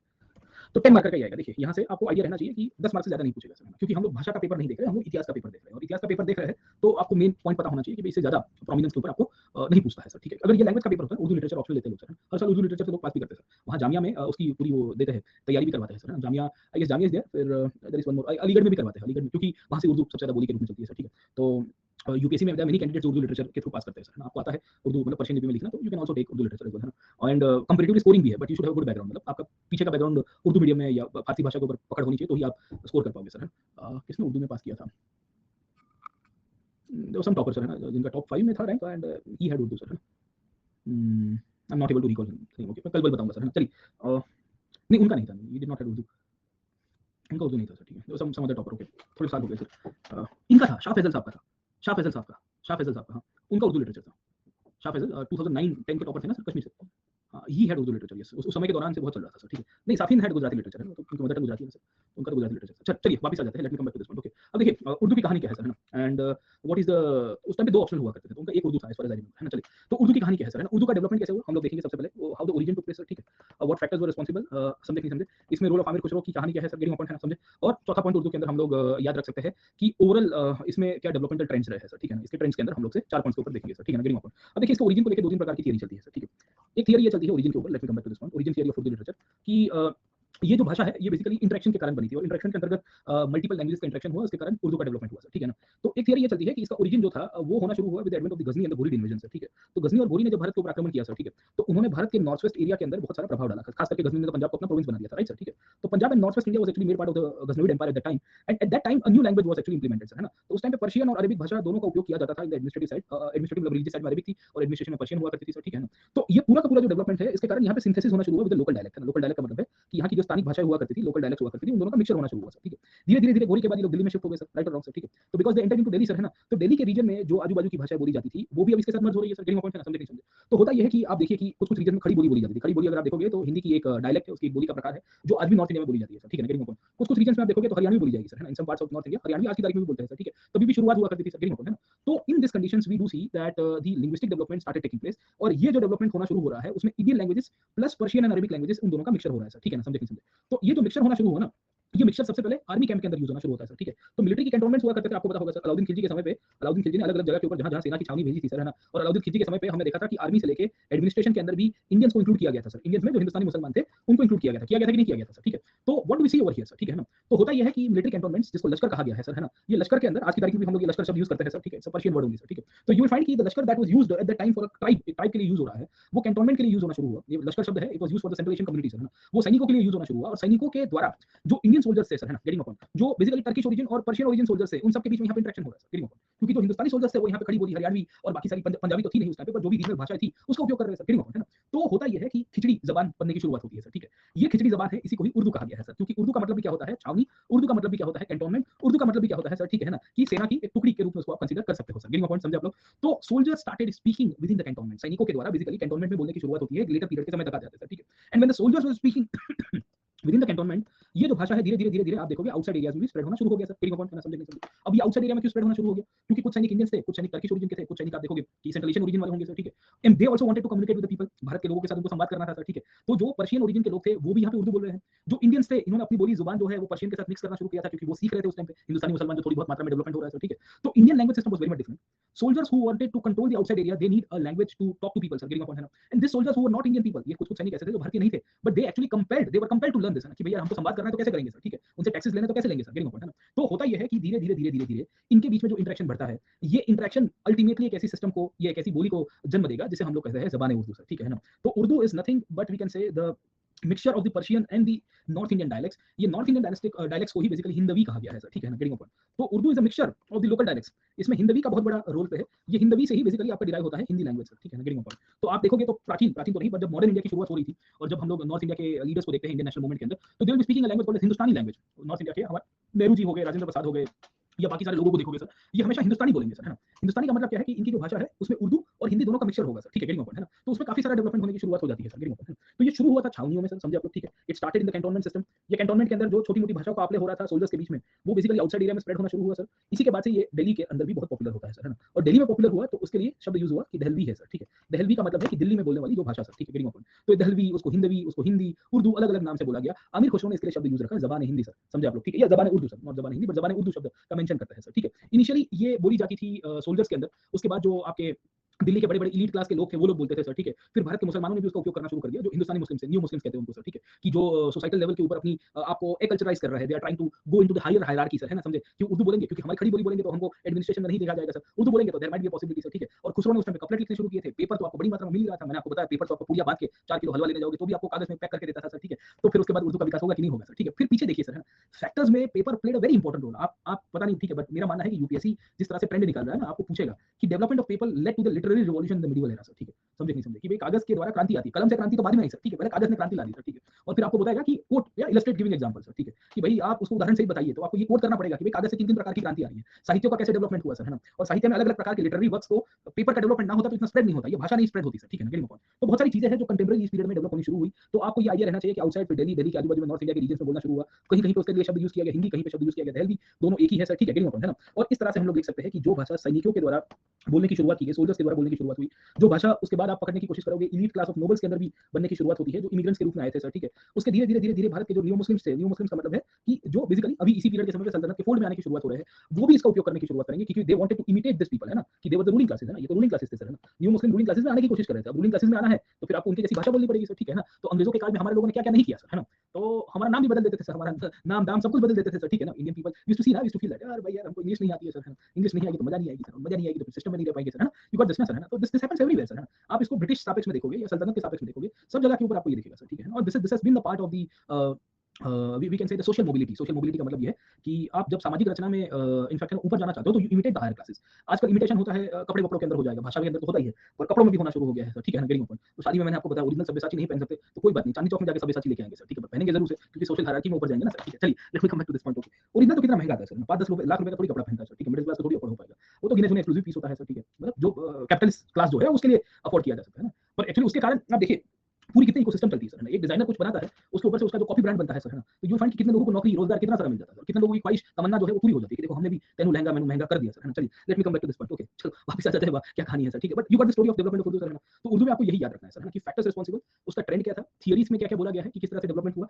शुरुआत खिलजी पीरियड में हुई थी, तुगलक तक आते-आते प्रोलिफरेट हो गया और उसके बाद तो फिर कोई रोकता ही नहीं है। इनफैक्ट मुगल्स फिर उसके बाद उर्दू का उपयोग ज्यादा करेंगे सर, है ना? आप लेटर मुगल्स में देखोगे तो Persian used to be the language but you see the state of Bahadur Shah Zafar, ठीक है? बहादुर शाह जफर कौन थे सर, है ना? तो उर्दू में ही उनका कंट्रीब्यूशन सबसे ज्यादा है ना सर, गेटिंग पॉइंट, है ना? समझे? तो ये सब कहानी आपको दिखेगी, बहुत सारी भाषा इसके अंदर मर्ज हुई, उसमें फिर राजस्थानी बोली आई, उसमें फिर ब्रज भाषा आई, है ना? समझे नहीं समझे? गेटिंग पॉइंट, है ना? तो और भी लैंग्वेजेस का मिक्सचर हुआ, खड़ी बोली तो आ रही थी, हरियाणवी आ रही थी, पंजाब वाले रीजन की बोली हो रही है, ब्रज भाषा आ रही है क्योंकि मथुरा वाले रीजन में थी सर, ठीक है? राजस्थानी थी सर, है ना? नॉर्थ के अंदर अलवर से लेके ऊपर की तरफ जाओ, भरतपुर, अलवर, वहाँ की जो बोलियाँ थी वो सब भी उर्दू के अंदर मिक्स हो रही है। तो it was a mixture of multiple languages with origin जो मेन बेस है वो पर्शियन है सर, ठीक है? उसका मेन जो मुख्य आधार है वो फारसी है, पर फारसी के आधार के ऊपर से ये पूरी तरह से भारत में इंडिजिनाइज़ हो गई सर, ठीक है? होती है इंडिजिनाइज़ सर, है ना? ये फिर होती है इंडिक लैंग्वेज के रूप में सर, है ना? इसका बेस नो डाउट पर्शियन है बट आपको कहीं और उर्दू नहीं बोलते हुए मिलेगी सर, सिवाय कि हमारे बाजू की पड़ोसी मुल्क में बोली गई है, पर वहाँ की भी उर्दू का डेवलपमेंट तो वहाँ भी नहीं हुआ था सर, ठीक है ना? समझे नहीं समझे? उर्दू तो यहाँ की ही पैदाइश है सर, ठीक है? वो तो क्या जब बँटवारा करके जा रहे थे तो कुछ हेकड़ी थी, बोले कुछ तो लेके जाएँगे, बोले क्या करते हैं, बोले भाषा लेके जाते हैं। फिर one nation, one culture, one language, one identity बनाने की कोशिश की और फिर बांग्लादेश का निर्माण हो गया सर, ठीक है ना? समझे? तो अल्टीमेटली आमिर खुसरो ने भी सोचा नहीं होगा कि भाई मैंने जो भाषा का उपयोग कर रहा हूँ अपनी अलग-अलग कपलेट्स को लिखने में, उसके कारण एक देश का निर्माण हो जाएगा सर, समझे आप लोग, ठीक है? अरे जिन्ना को खुद को उर्दू नहीं आती थी सर, ठीक है? जिन्ना को खुद को उर्दू मतलब ठीक ठीक ठाक आती थी, उतनी नहीं आती थी सर, ठीक है ना। Jinnah was barrister sir, English speaking barrister है ना, वो पाइप वाइप लगाते थे सर, है ना, एकदम कपड़े वपड़े आप देखोगे तो वेस्टर्न कपड़े पहनते थे, खाने पीने के शौकीन थे सर, है ना। So we did not have any kind of qualities जिसके बेसिस के ऊपर वो कार्य कर रहे थे और कह रहे थे कि भाई हम रिलीजन के इंटरेस्ट के लिए ये काम कर रहे हैं सर, ठीक है। चलो, तो let me come back to this point. Okay, तो आपको ये कहानी याद रहेगी कि क्या हुआ सर, ठीक है। अब होता क्या है, पहले तो दहलवी भाषा बहुत पॉपुलर हुई सर, और दहलवी भाषा उसका ट्रेंड, लास्ट ट्रेंड है ना, दहलवी भाषा ट्रेंड के रूप में चलती रहती है इनिशियली 100 एक साल तक सर, ठीक है। उसके बाद उसमें दो शब्दों का वेरिएशन आया, कुछ कुछ जगह के ऊपर उर्दू भाषा बोली गई, कुछ कुछ जगह के ऊपर हिंदी भाषा बोली गई। देखिए ये क्या होता है सर, ठीक है ना, गिरिंग दहलवी भाषा को या उर्दू भाषा को जब पर्शियन स्क्रिप्ट में लिखा जाता था तो उसको उर्दू कहा गया सर, थोड़े समय के बाद, 200 साल के बाद। और अगर उसको देवनागरी स्क्रिप्ट में लिखा जाता था तो उसको हिंदी कहती है। शब्द एक ही होगा, the word will be same but the script will be different. The word will be same, याद रखिएगा, the word will be same but script will be different sir. तो ये इस तरह से वेरिएशन आना शुरू हुआ, क्योंकि नॉर्थ इंडिया की ऑलरेडी एग्जिस्टिंग लैंग्वेजेस थी, उसमें देवनागरी लिपि का डेवलपमेंट होना शुरू हो गया था, क्योंकि देवनागरी संस्कृत के अंदर भी यूज हो रही थी सर, ठीक है। सो बिकॉज़ द देवनागरी और the Nagari was being used as a part of the Sanskrit literature sir, वो आगे चल जाता है सर, और इसी बेसिस के ऊपर से जब फर्दर आगे एक्सपेंशन हुआ, when the further expansion took place sir, ठीक है ना, तो और आपको इसके अंदर से चीजें दिखेगी। एंड इसी बेस के ऊपर से हम लोग ये कंसीडर कर सकते हैं कि देवनागरी हिंदी और बेसिकली पर्शियन स्क्रिप्ट का बेस बनाते हुए बेसिकली आधार बदल जाता है, और फिर पर्शियन हिंदी का जो स्क्रिप्ट है वो बदल गया, और उर्दू फिर अलग से एक आइडेंटिटी गेन करती है। हिंदी के अंदर धीरे धीरे धीरे फिर क्या हुआ, संस्कृताइजेशन हुआ सर, ठीक है। संस्कृताइजेशन होने का मतलब ये कि उसमें फिर ज्यादा संस्कृत के शब्द ऐड किए गए सर, और कहा गया कि ये ओरिजिनल फॉर्म ऑफ हिंदी है सर। और उर्दू में फिर ज्यादातर आप देखोगे पर्शियनाइजेशन होगा सर, है ना। तो जो हिंदी के कुछ कुछ शब्द थे वो कम उपयोग में होने शुरू हुए। आजकल तो पंजाबी वाली उर्दू ज्यादा चलती है सर, ठीक है ना। उर्दू भारत में बोली जाती है, तो इंडिया की उर्दू और वहाँ पंजाबियत उर्दू है वो बहुत ही अलग है सर, ठीक है ना, गिरिंग समझे नहीं समझे, क्योंकि वहाँ उर्दू तो बोलते हैं पर पंजाबी एक्सेंट में बोलते हैं सर, ठीक है। आमिर खुसरो अगर शायद वो पंजाबी एक्सेंट वाली उर्दू सुन ले बॉर्डर के उस साइड वाली सर, ठीक है, तो सदमा लग जाएगा वहाँ, बोले अरे भाई साहब ये क्या कर दिया है आपने भाषा के साथ सर, ठीक है। चलिए इतनी इतनी प्यारी सी भाषा है सर, है ना। तो ये पूरी कहानी है सर, है। तो ये आपको याद रहेगा सर, उर्दू डेवलपमेंट क्या क्या चीजें हो रही है, उसकी थियरीज क्या है, और फिर उसमें ट्रांजिशन कैसे हुआ सर। ट्रांजिशन में अल्टीमेटली फिर हिंदी का डेवलपमेंट हुआ। Hindi emerge as one of the regional languages. Hindi almost आप देखिए 1500 के बाद ज्यादा पॉपुलर हुई सर। 1500 के बाद जब भक्ति संत आया ना, भक्ति संतों ने थोड़ा उपयोग किया नॉर्थ इंडिया में, और फिर धीरे धीरे धीरे धीरे धीरे 1700-1800 तक आते थे, उसके अंदर थोड़ा स्टैंडर्डाइजेशन हुआ सर, ठीक है। इसके लिए तो हिंदी को लोग ये कहते भी है ना सर कि हिंदी के पास जो लिटरेरी ट्रेडिशन है वो उतना पुराना नहीं है सर, समझे। तो this thing should be clear to you कि क्या कहानी है, किस तरह से स्टोरी चलती है, और उर्दू का डेवलपमेंट कैसे होगा सर, ठीक है। तो समझ में आ गया उर्दू सर। हाँ, तो लिख पाओगे 10 मार्कर का क्वेश्चन आएगा सर उर्दू के अंदर से, ज्यादा कुछ रॉकेट साइंस आएगा नहीं सर, ठीक है। तो कहां से डेवलपमेंट हुआ, उसको खिलजी पीरियड में डेवलपमेंट होता है। It was interaction between the Persian, Arabic and Indian languages. Aamir Khusro ने यूज किया था, इसका मतलब होता है लश्कर या छावनी के रूप में। ओरिजिनली ये सेंट्रल एशिया की ट्राइबल कम्युनिटी के लिए यूज हुआ था, इसके लिए मिलिट्री हेडक्वार्टर्स के लिए भी यूज हुआ। और बेसिकली इसके डेवलपमेंट के अंतर्गत हमको पता चलता है कि सोल्जर्स की कम्युनिकेशन हुई लोकल लोगों के बीच में, और लोकल लोगों ने बेसिकली अपने कंट्रीब्यूशन देने की शुरुआत की सर, ठीक है। इनिशियली जो फॉरेन ओरिजिन के लोग थे वो बोला करते थे, फिर नियो मुसलमान जो नियो मुस्लिम से उनके द्वारा भी इमिटेशन होने की शुरुआत होती है sir. We also see that इसका जो फाउंडेशन है, ये फाउंडेशन तो गजनी के समय से लगना शुरू हुआ था, क्योंकि जो गजनी ने पर्शियन लैंग्वेज का प्रभाव डाला था भारत के ऊपर, वो धीरे धीरे ज्यादा चलता है सर, है ना। सिकंदर लोदी तक आते उर्दू लैंग्वेज आगे चली जाएगी, क्योंकि उसमें राजस्थानी और ब्रज भाषा का प्रभाव बढ़ा। उसके पीछे का एक कारण ये था कि सिकंदर लोदी ने कैपिटल को आगरा शिफ्ट किया था, और आगरा शिफ्ट किया तो फिर वहाँ की जो स्थानिक भाषा है वो भी उर्दू के अंदर मिक्स हो गई सर, है ना। तो पहले दिल्ली में थी इसलिए दिल्ली बोला गया, सिकंदर लोदी में आगरा में आ गए तो उसमें लोकल लैंग्वेज हो गई। तो मूल तरह से जबान Urdu is a mixture of local dialect of Punjab, Haryana, Khari Boli, Braj Bhasha, Rajasthani and other languages as well along with Persian, जो उसका बेस बनता है सर। गेटिंग माय पॉइंट, समझे नहीं समझे, है ना। तो ये चीज आपको क्लियर हो जानी चाहिए कि कहां से डेवलपमेंट इसका होता है। आखिर के अंदर हमको ये पता चल रहा है कि जो उर्दू लैंग्वेज है वो दो भाषाओं के अंदर डिवाइड की जाती है, उर्दू एंड हिंदी सर, है ना, या दहलवी भाषा है, जबान हिंद कहते हैं उसको। तो क्यों, क्योंकि पर्शियन स्क्रिप्ट के लिए उर्दू लैंग्वेज बोली गई, देवनागरी स्क्रिप्ट के लिए हिंदी लैंग्वेज बोली गई। पहले इनिशियली दोनों की वोकैबुलरी सेम हुआ करती थी, but when the gradual differences arose sir, है ना, बहुत सारी कहानी बदल जाती है सर, ठीक है। ये उर्दू याद रखिएगा, उर्दू जो है ये तुगलक पीरियड के बाद साउथ इंडिया में भी पॉपुलर होगी, और खास करके आप हैदराबाद चले जाओगे सर, है ना क्या मियां इधर लेबा में कंप्यूटर खराब हो गया है ना सर, ठीक है ना। तो ये जो उर्दू और वहाँ की दखनी एक्सेंट है सर, बहुत बढ़िया है सर, ठीक है। अरे क्या मियां, मैं आई स्टिल रिमेंबर 2007 की बात है, मैं हैदराबाद में था सर, ठीक है। और साइबर कैफे का जमाना था तब, 2006 की बात है सर, है ना। तो इंटरनेट उतना वास्ट अवेलेबल था नहीं, तो I had some email to be send to someone, okay. तो मैं गया साइबर कैफे, होटल में रुका था, नजदीक में साइबर कैफे था सर, ठीक है। तो मैं पैदल चल के चला गया, तो उसमें मैं कंप्यूटर में लॉगिन करा नहीं हो रहा था, ये वो तो वो जो ऑपरेटर था वो आया और कहता है कि सर नहीं हो रहा, मैं आपको दूसरा कंप्यूटर पे बिठाता हूँ सर, है ना। तो फोन कर रहा है, मेरे को सुनाई दे रहा है, इतना प्यारी बोली थी, इतनी प्यारी, मजा आ गई मेरे को सर, ठीक है। मैं सुनता रह गया सर, ठीक है ना। चलिए क्या मियां, तुमको कितनी दफा बोला मैंने, हाँ ठीक है, इधर लैबा में कंप्यूटर खराब हो गया, ठीक है, लैबा में कंप्यूटर खराब हो, ठीक है। लैब मतलब फिर ये लैब बोल रहा था, मतलब वो कैफे जो है उसको लैब कह रहा था, ठीक है। तो बहुत बढ़िया थी सर। तो ये सवाल फिर मुझे उस टाइम पे भी ये सवाल होता है, मतलब यहाँ उर्दू दक्कनी एक्सेंट वाली कैसे पॉपुलर हुई सर, ठीक है। तो हैदराबादी हिंदी वो देखा सलीम फेकू, आपने सलीम फेकू वाला वो देखा पिक्चर सर, अंग्रेज सर, है ना, अंग्रेज, the name of the movie is अंग्रेज सर, ठीक है। सलीम फेकू नहीं सुना सर आप, अरे भाई ईरानी जाहिर, ठीक है। हाँ, हैदराबादी फिल्म है सर, मतलब बहुत बढ़िया कॉमेडी फिल्म है सर, ठीक है। समय मिला तो कभी देखेगा, बहुत मतलब लाइट माइंडेड है सर, ठीक है ना। नाम the name of the movie is अंग्रेज, अंग्रेज मूवी है सर, ठीक है ना। सलीम फेकू का कैरेक्टर है उसमें सर, वो बहुत बढ़िया बोलता है। चलो let me come back, okay. तो क्या बात कर रहा था, अब साउथ में कैसे हुआ सर, है ना। चलो नॉर्थ में तो उर्दू इस तरह से पॉपुलर हुआ क्योंकि दिल्ली इसके आजू बाजू वाले रीजन में वेस्टर्न यूपी तक पहुंच गया सर, है ना। अब सवाल ये आता है कि how did Urdu become popular in south sir, ठीक है। अब देखिए उर्दू साउथ में गया, उसके पीछे के दो तीन कारण थे। दिल्ली के सुल्तान दौलताबाद पहुंचे थे कि नहीं पहुंचे थे, फिरोज शाह तुगलक, मोहम्मद बिन तुगलक, आप इन पीरियड को देखिए कि by that time they had reached up to the southern part of the country sir, ठीक है। So because they had reached the southern part of the country, they also took out scholars with them sir, है ना। दूसरा क्या हुआ कि ये जो सूफी संत हुआ करते थे, इनके यहाँ पे भी अल्फाज में उर्दू का उपयोग होता था सर, ठीक है।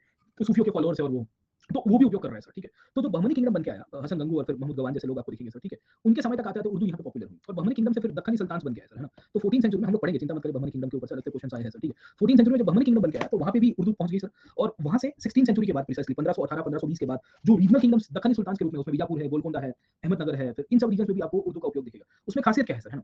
जैसे गोलकोंडा वाले रीजन के अंदर आपको उर्दू तेलुगु मिक्सचर के साथ दिखेगी। अगर आप ऊपर चले जाओगे अहमदनगर में, जहाँ पे निजाम शाही रूल करते थे, वहाँ उर्दू मराठी एक्सेंट के साथ दिखती है सर, ठीक है। I had gone to Ahmednagar sir, उसमें मराठी भाषा के अंदर भी उर्दू शब्द आए हैं सर, क्योंकि वहाँ पे निजाम शाही का रूल हो रहा था और मराठी भाषा वहाँ की लोकल लैंग्वेज है सर, ठीक है। तो बहुत सारे वेरिएशंस के साथ आपको उर्दू दिखेगी सर, है ना। और बोलते हैं सर, मजा आती है सुनने में सर, है ना। तो ये पूरी कहानी आपको ध्यान में रहनी चाहिए कि क्या क्या चीजें हुई और किस तरह से। इवन पेशवा वर्ड भी पर्शियन ही है सर, ठीक है। पेशवा भी फारसी शब्द है। तो ऐसे तो बहुत सारे आपको शब्द दिखेंगे, बोली दिखेगी सर, है ना, जहाँ पे इसका डेवलपमेंट आपको क्लियर होना चाहिए। प्रश्न 10 मार्कर का आएगा, फिर ज्यादा लोड मत लीजिएगा सर, समझे आप लोग, ठीक है। और लोड लोगे तो फिर आपको दिक्कत हो जाएगी सर। पिक्चर क्लियर हो गया सर, ठीक है। पिक्चर क्लियर हुई तो अब थोड़ा प्रो मोड में चले जाते हैं। प्रो मोड का मतलब ये है कि अब हम थोड़ा यूं चले जाएंगे सर, ठीक है।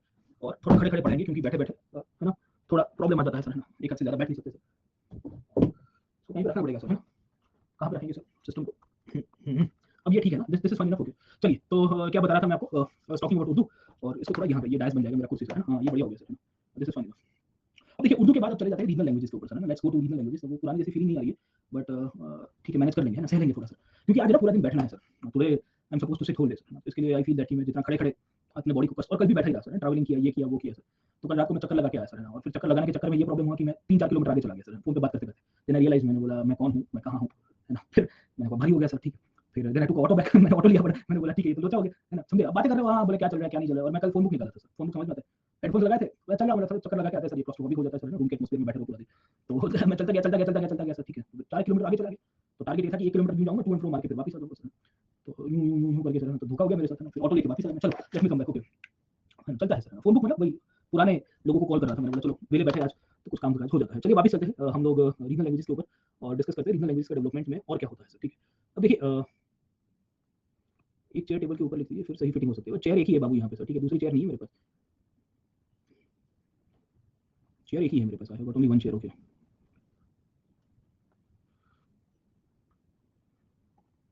चलिए let me come back to this point, okay, just a second, कुछ जुगाड़ करता हूँ।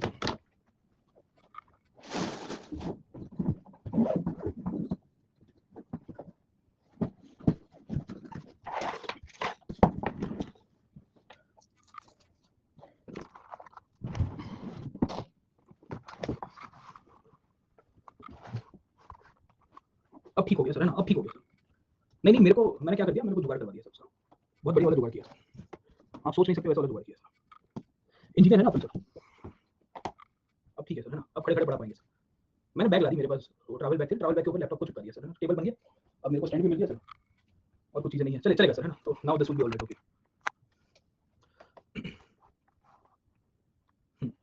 तो हाँ जी, क्या बता रहा था मैं, आपको बता रहा था डेवलपमेंट ऑफ लिटरेचर। अब देखिए क्या हुआ सर, दिल्ली सल्तनत में जो बेसिकली राजा जो थे, सल्तनत के समय पे जो डेवलपमेंट हो रहा था, इसके कंटेम्प्रेरी पीरियड में we will see other languages getting develop, है ना। हमने भी उर्दू देखा ना सर, तो ये सब भाषा इस पीरियड में डेवलप हो रही है सर।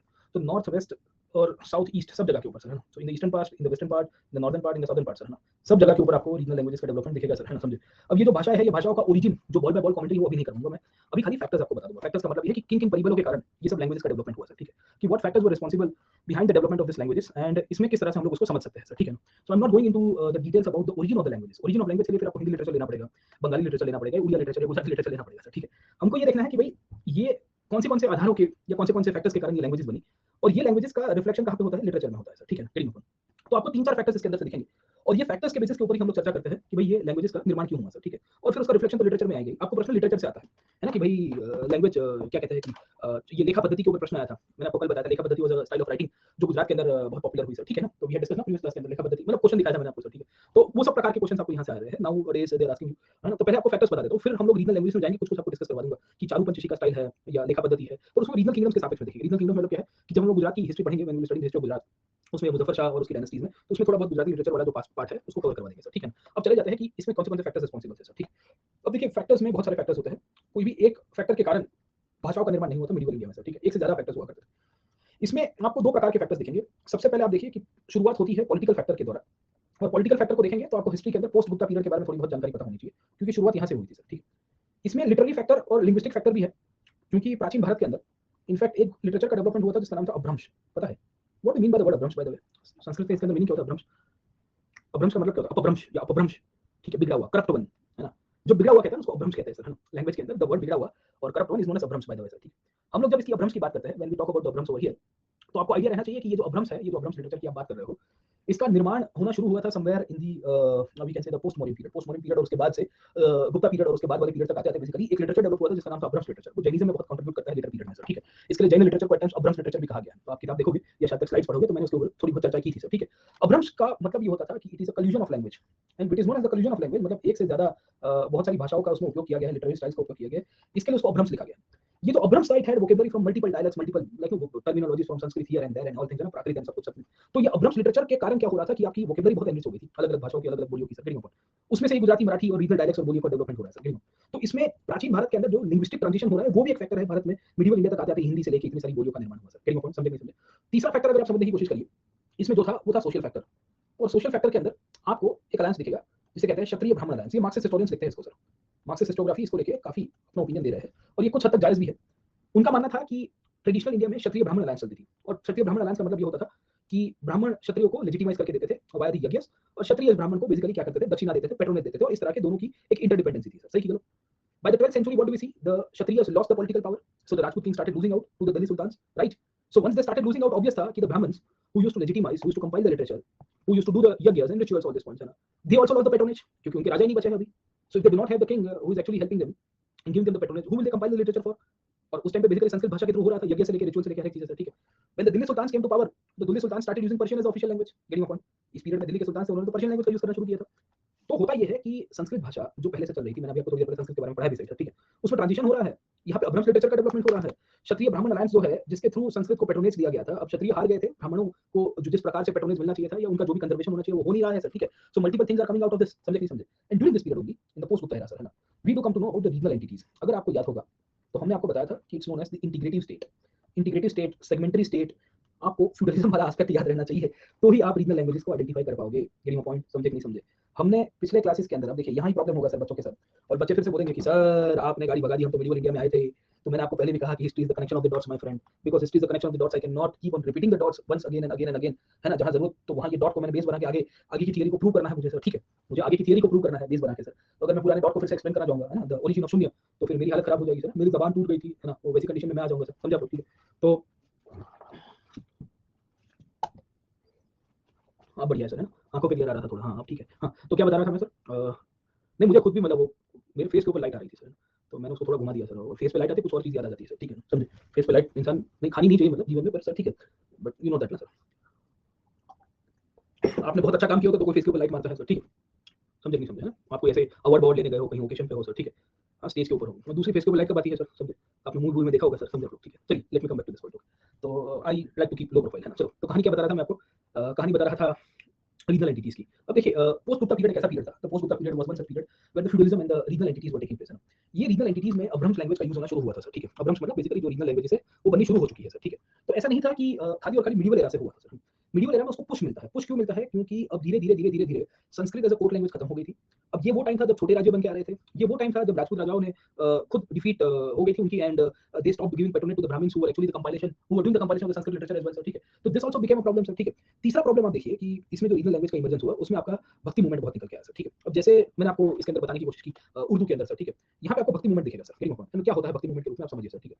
भक्ति मूवमेंट एक ऐसा मूवमेंट था जहाँ पे जो संत लोग थे वो वर्नाक्युलर लैंग्वेज बोलने के लिए आदी हो गए थे सर, क्योंकि उनको पता है कि उनके विचार जो है वो तभी पॉपुलराइज हो पाएंगे when they will be speaking in vernacular language, सही कि गलत सर, ठीक है। The bhakti saints know that if they will not speak the vernacular language their idea will not be able to convey to the masses, और they won't be able to convey their idea to the masses. वो अपने विचारों को masses को convey नहीं कर पाएंगे sir, ठीक है। तो भक्ति संतों के द्वारा, और ये अलवर और नैनार ने शुरू कर दिया था। अलवर और नैनार ने तमिलनाडु के अंदर तमिल लैंग्वेज का यूज करना शुरू किया। उसके बाद महाराष्ट्र में वरकरी संप्रदाय आया जिसने बेसिकली मराठी लैंग्वेज का यूज किया। नाथपंथी करके एक संप्रदाय हुआ करता था। अब नाथपंथी बेसिकली आप देखिए गोरखनाथ वाले सर, ठीक है। ये लोग भी नॉर्थ इंडिया में बिलोंग करते थे, तो इन्होंने हिंदी लैंग्वेज का उपयोग करना शुरू किया था सर, ठीक है। तो जो भक्ति संत जहां से बिलोंग करते थे उन्होंने वहां की स्थानीय भाषा का उपयोग किया है। They have used the local language sir, ठीक है। अब जैसे दादू दयाल देखिए, तो बेसिकली ये मारवाड़ वाले मतलब गुजरात राजस्थान वाले रीजन में थे सर, तो उनकी लैंग्वेज में भी आपको स्थानीय भाषा दिखेगी सर, ठीक है। So whatever the wherever the bhakti saints belong to, they will be speaking the regional languages, है ना। तो जब वो अपनी रीजनल लैंग्वेजेस को, जैसे शंकर देव हुआ करते थे, शंकर देव वाज फ्रॉम असम, तो उन्होंने असमिस लैंग्वेज में कंट्रीब्यूशन दिया सर, ठीक है ना। तो everywhere you will find the regional languages is playing its own part, and when the regional language is playing its own part, यहां सेंट्स जो हुआ करते थे उन्होंने वर्नाक्युलर लैंग्वेज का उपयोग किया, और वर्नाक्युलर लैंग्वेज का उपयोग करते हुए बेसिकली इन्होंने अपने आइडियाज को कन्वे किया लोगों को, है ना। तो with idioms and phrases, folk stories हुआ करती थी, वो सबका इन्होंने डेवलपमेंट किया। वो चाहते थे कि भक्ति का विचार लोगों के अंदर ज्यादा बड़ी मात्रा में जुड़ जाए। They wanted that the idea of bhakti should be popular and should be popularised in other areas as well sir, ठीक है। तो then they started translating the epics into local languages. आप देखोगे तो कुछ कुछ जैसे रामचरितमानस देख लीजिए, you see the example of Ramcharitmanas, ठीक है। तो रामचरितमानस ने बेसिकली तुलसीदास जी ने जब लिखा तो उसका इंपॉर्टेंस क्या था सर, ठीक है। तो रामायण का जो क्रक्स है उसको लोकल डायलेक्ट के अंदर डाला गया है, बोली के रूप में सर, है ना, उसका भाषा के अंदर रूपांतरण करके। तो फर्क क्या पड़ेगा कि नहीं पड़ेगा सर, है ना। राम भगवान का जो विचार है, द आइडिया ऑफ राम जिसे हम लोग पहचानते हैं सर, ठीक है, वो पॉपुलर होगा कि नहीं होगा सर, ठीक है। तो इनके द्वारा वर्नाक्युलर लैंग्वेज का बहुत बड़ा रोल प्ले मिलता है सर। और इन्होंने वर्नाक्युलर लैंग्वेज को ज्यादा पॉपुलराइज करवाया by conveying their thoughts, by conveying their ideas and by conveying the stories of the epics from Ramayana, Mahabharata, Purana. बहुत सारी किताबों का ट्रांसलेशन हो रहा है क्योंकि ये लोगों को भक्ति संगठन में साथ जोड़ने की कोशिश कर रहे हैं सर, ठीक है ना। तो होता ये है कि कुछ पॉलिटिकल फैक्टर थे, इसमें कुछ सोशल फैक्टर थे, इसमें अब्रम्स लिटरेचर का बहुत बड़ा योगदान है क्योंकि Apabhramsha was known as collusion of multiple language, है ना, मल्टीपल लिटरेचर, एक से ज्यादा साहित्य का उसके अंदर योगदान आपको मिल जाता है। और इन सबको बेसिस के ऊपर जब इकट्ठा हुआ तो this led to the development of regional languages being spoken in different parts of the country. Somewhere by the 14th and 15th centuries इसके अंदर स्टैंडर्डाइजेशन हुआ and by the time of the Mughals Bharat में आते हैं तब रीजनल लैंग्वेज और literature सबसे अपने क्लाइमेक्स के ऊपर पहुंच गया होता है सर, ठीक है ना। तो मुगल्स के समय पे जो भक्ति संत आपको मिलते हैं ना 15th सेंचुरी के बाद वाले पीरियड में सर, है ना। तो आप देखिए बाबी नानक, आप देखिए बाबी नानक के साथ क्या हुआ। Baba Nanak was preaching in the Gurmukhi sir, है ना। अब गुरुमुखी स्क्रिप्ट किसने कंपाइल करवाई थी सर, ठीक।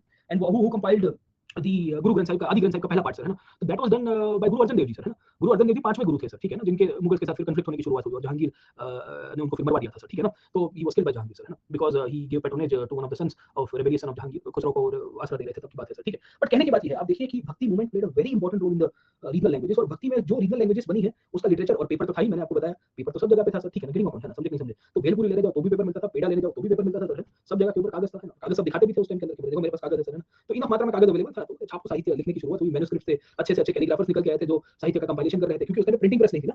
There was not much printing press, वो प्रिंटिंग प्रेस तो फिर पोर्चुगीज लेके आए, प्रिंटिंग प्रेस तो फिर रिटर्न पोर्चुगीज लेके आएंगे ना बाबू, ठीक है।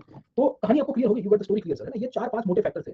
अब ये मैंने आपको इसका फ्रेम बता दिया, मतलब फ्रेमवर्क बता दिया, स्ट्रक्चर बता दिया सर, ठीक है। अब स्लाइड में जाओगे तो आपको मसाला मिल जाएगा, अभी दिखा देता हूं आपको, सो दैट आप पढ़ोगे तो आपको पिक्चर क्लियर हो जाएगा कि भाई रीजनल लैंग्वेजेस के पीछे की कहानी क्या है सर, ठीक है। अब लिटरेचर का जो पार्ट है ना, the literature of the regional language, मतलब गुजराती लिटरेचर के एग्जांपल देने होंगे, मराठी लिटरेचर के एग्जांपल देने होंगे, से फॉर एग्जांपल नॉर्थ इंडिया में हिंदी लिटरेचर के एग्जांपल देने होंगे। वो मैं आपको जब भक्ति मूवमेंट कराऊंगा या उसके अलाइड मिडिवल इंडिया में जब मुगल्स के ऊपर आऊंगा ना, द कल्चर ऑफ मुगल्स, उसमें रीजनल लैंग्वेज के थोड़े बहुत लिटरेचर के एग्जांपल दे दूंगा। उसमें ओरिजिन ऑफ लैंग्वेज नहीं बताऊंगा, मुगल्स में जब मैं पढ़ाऊंगा यही लैंग्वेज के पार्ट को, उसमें डायरेक्टली मैं आपको उसका एप्लीकेशन बताऊंगा क्योंकि मुगल्स तक एप्लीकेशन उर्दू शुरू यहाँ पे हुआ था, एप्लीकेशन मुगल्स में बहुत होने की शुरुआत हो जाएगी सर, ठीक है, बड़ी मात्रा के अंदर।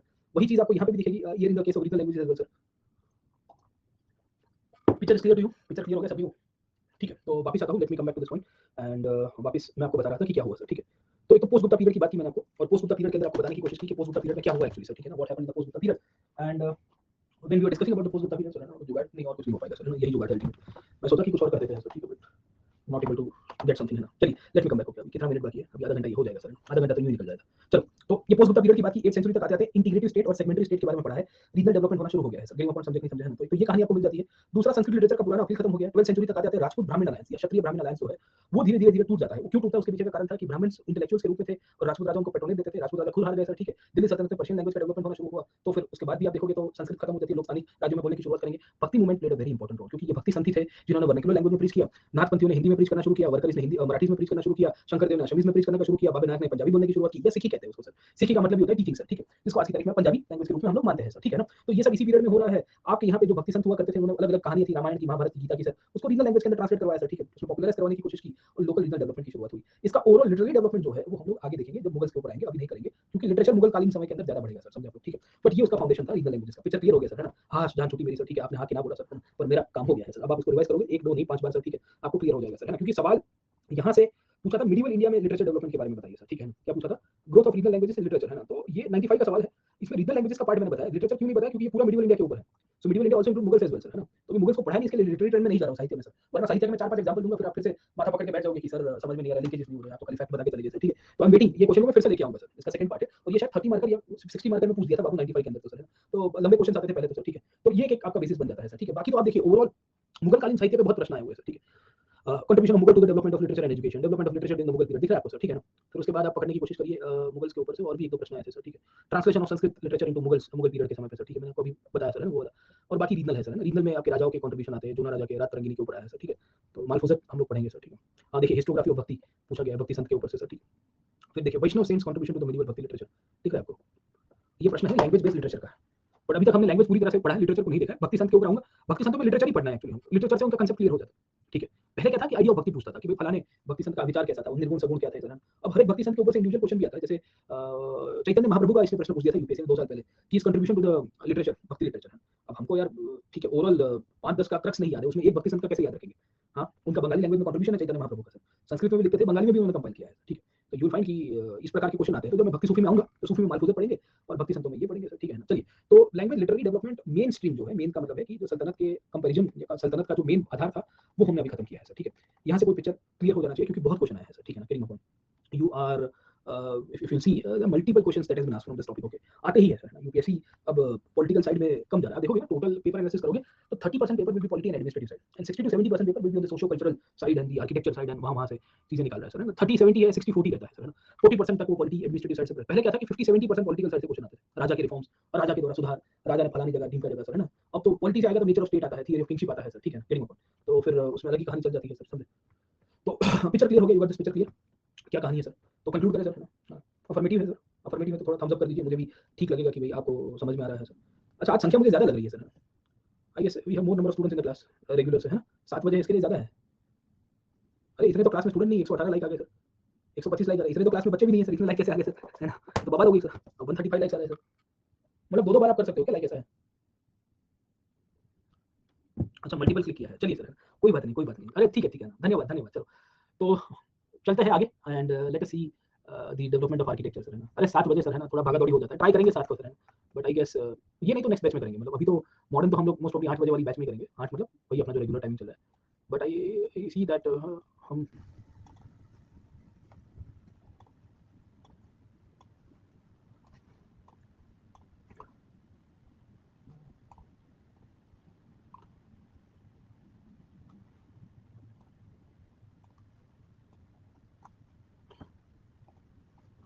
बेटा नई बैच कैसे होगी यार, ऑप्शनल करना है, हम थोड़ी जीएस कर रहे हैं कि 1-1.5 महीने में सब्जेक्ट खत्म हो जाएगा, ठीक है।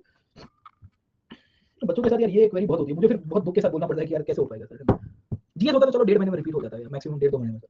यहाँ तो देखिए पेपर 1 खत्म होते होते हमारा हालत खराब हो गया सर, अभी तो मुगल्स नहीं पहुंचे हम लोग, है ना। तो बेटा आईएएस दिक्कत ये है कि even I want to start, I can not start because I am still not completing the first paper, है ना। पेपर 2 शुरू हो जाएगा आई गेस नेक्स्ट मंथ में दिसंबर एंड तक आ जाते हैं, तो आप उसमें ज्वाइन कर दीजिएगा सर, है ना। आप उसमें ज्वाइन कर दीजिएगा सर। तो हम लोग धीरे-धीरे कर रहे हैं ना sir, we are not doing intensive. देखिए ऑफलाइन में जब होता था तो 2.5 घंटे के सेशन लेते थे इंटेंसिवली फॉर ऑलमोस्ट पकड़ के चलिए 7 डेज अ वीक और 6 डेज अ वीक, ओके, समझे आप लोग। उसमें 6-7 दिन में इंटेंसिव होता है। उसमें प्रॉब्लम ये होता था कि फिर बच्चों की एनर्जी डाउन हो जाती थी, ऐसी डाउन होती है कि पेपर 1 खत्म होने के बाद क्लास की स्ट्रेंथ 50% हो जाती है, जैसे अभी भी हो रहा है। समथिंग जो लोग बोले ये तो क्या हो रहा है sir. And the moment you lose the interest in the subject that means you are doomed, है ना। तो फिर आप फिर 6 महीना वेस्ट किया या 3 महीना वेस्ट किया, what is the point of this, complete it properly, है ना। आप इंटरेस्ट क्यों लूज कर रहे हो सर, टाइम लगने वाला है, आप सिलेबस देख लीजिए सर, है ना। तो एटलीस्ट आप थोड़ा you stick on to it, okay, you will get the results, not immediately but you will get the results definitely sir, है ना। तत्कालीन रूप में आपको रिजल्ट नहीं मिलेगा सर, तो मिलेगा जरूर, मैं वो कहता हूँ सर, मार्क माय वर्ड्स। हम ये ट्राई करेंगे कि हिस्ट्री के अंदर से फिर से टॉप 10 टॉप 20 में कैंडिडेट निकले, समझ में आया कि नहीं आया, समझे। हम ये ट्राई नहीं कर रहे कि आपका सिलेक्शन ला रहे हैं, हम ये ट्राई कर रहे हैं कि आप सिंगल डिजिट में आओ सर, समझ में आया कि नहीं आया सर, ठीक है। देखिए I work to maintain excellency in all spheres whatever I am working for और wherever I am working for, समझ में आया आपको। तो मैंने अपनी तरफ से आपको दिशा दिखा दी है बाबू, है ना। अब आपको नेक्स्ट टाइम में जब आगे जाना है तो अब आपको आगे इसको पुश करना है। सब्जेक्ट की ग्रास्प आप पकड़ लीजिए, थोड़ी प्रैक्टिस करिए, 50 क्वेश्चंस के बाद ऑटोमेटिकली आपको कमांड आएगा, ऑटोमेटिकली कमांड आ जाएगा सर। आपको पता चलेगा कि क्या लिखना है, कैसे लिखना है, क्या अप्रोच है, कहाँ गलती कर रहा हूँ मैं, किसको ओवर मैंने कर दिया सर, है ना। कुछ चीजें आप लिखोगे, एक्सेस लिख देते थे इनिशियली आप लिखते हो ना, कुछ क्वेश्चंस में होता है ना, वो भी सुधर जाएगा। पिन पॉइंट शब्द निकलेंगे, पिन पॉइंट का मतलब है कि जो पूछा है क्वेश्चन में वही आप लिख रहे हो सर, है ना। खत्म सर। फिर then who will stop you to like no get into IAS and getting selected and that too with good marks in history, समझ में आया आपको। टेलीग्राम का आज मैं करता हूँ, ठीक है ना, आजकल मैं इसका भी बेस बना देते वापस।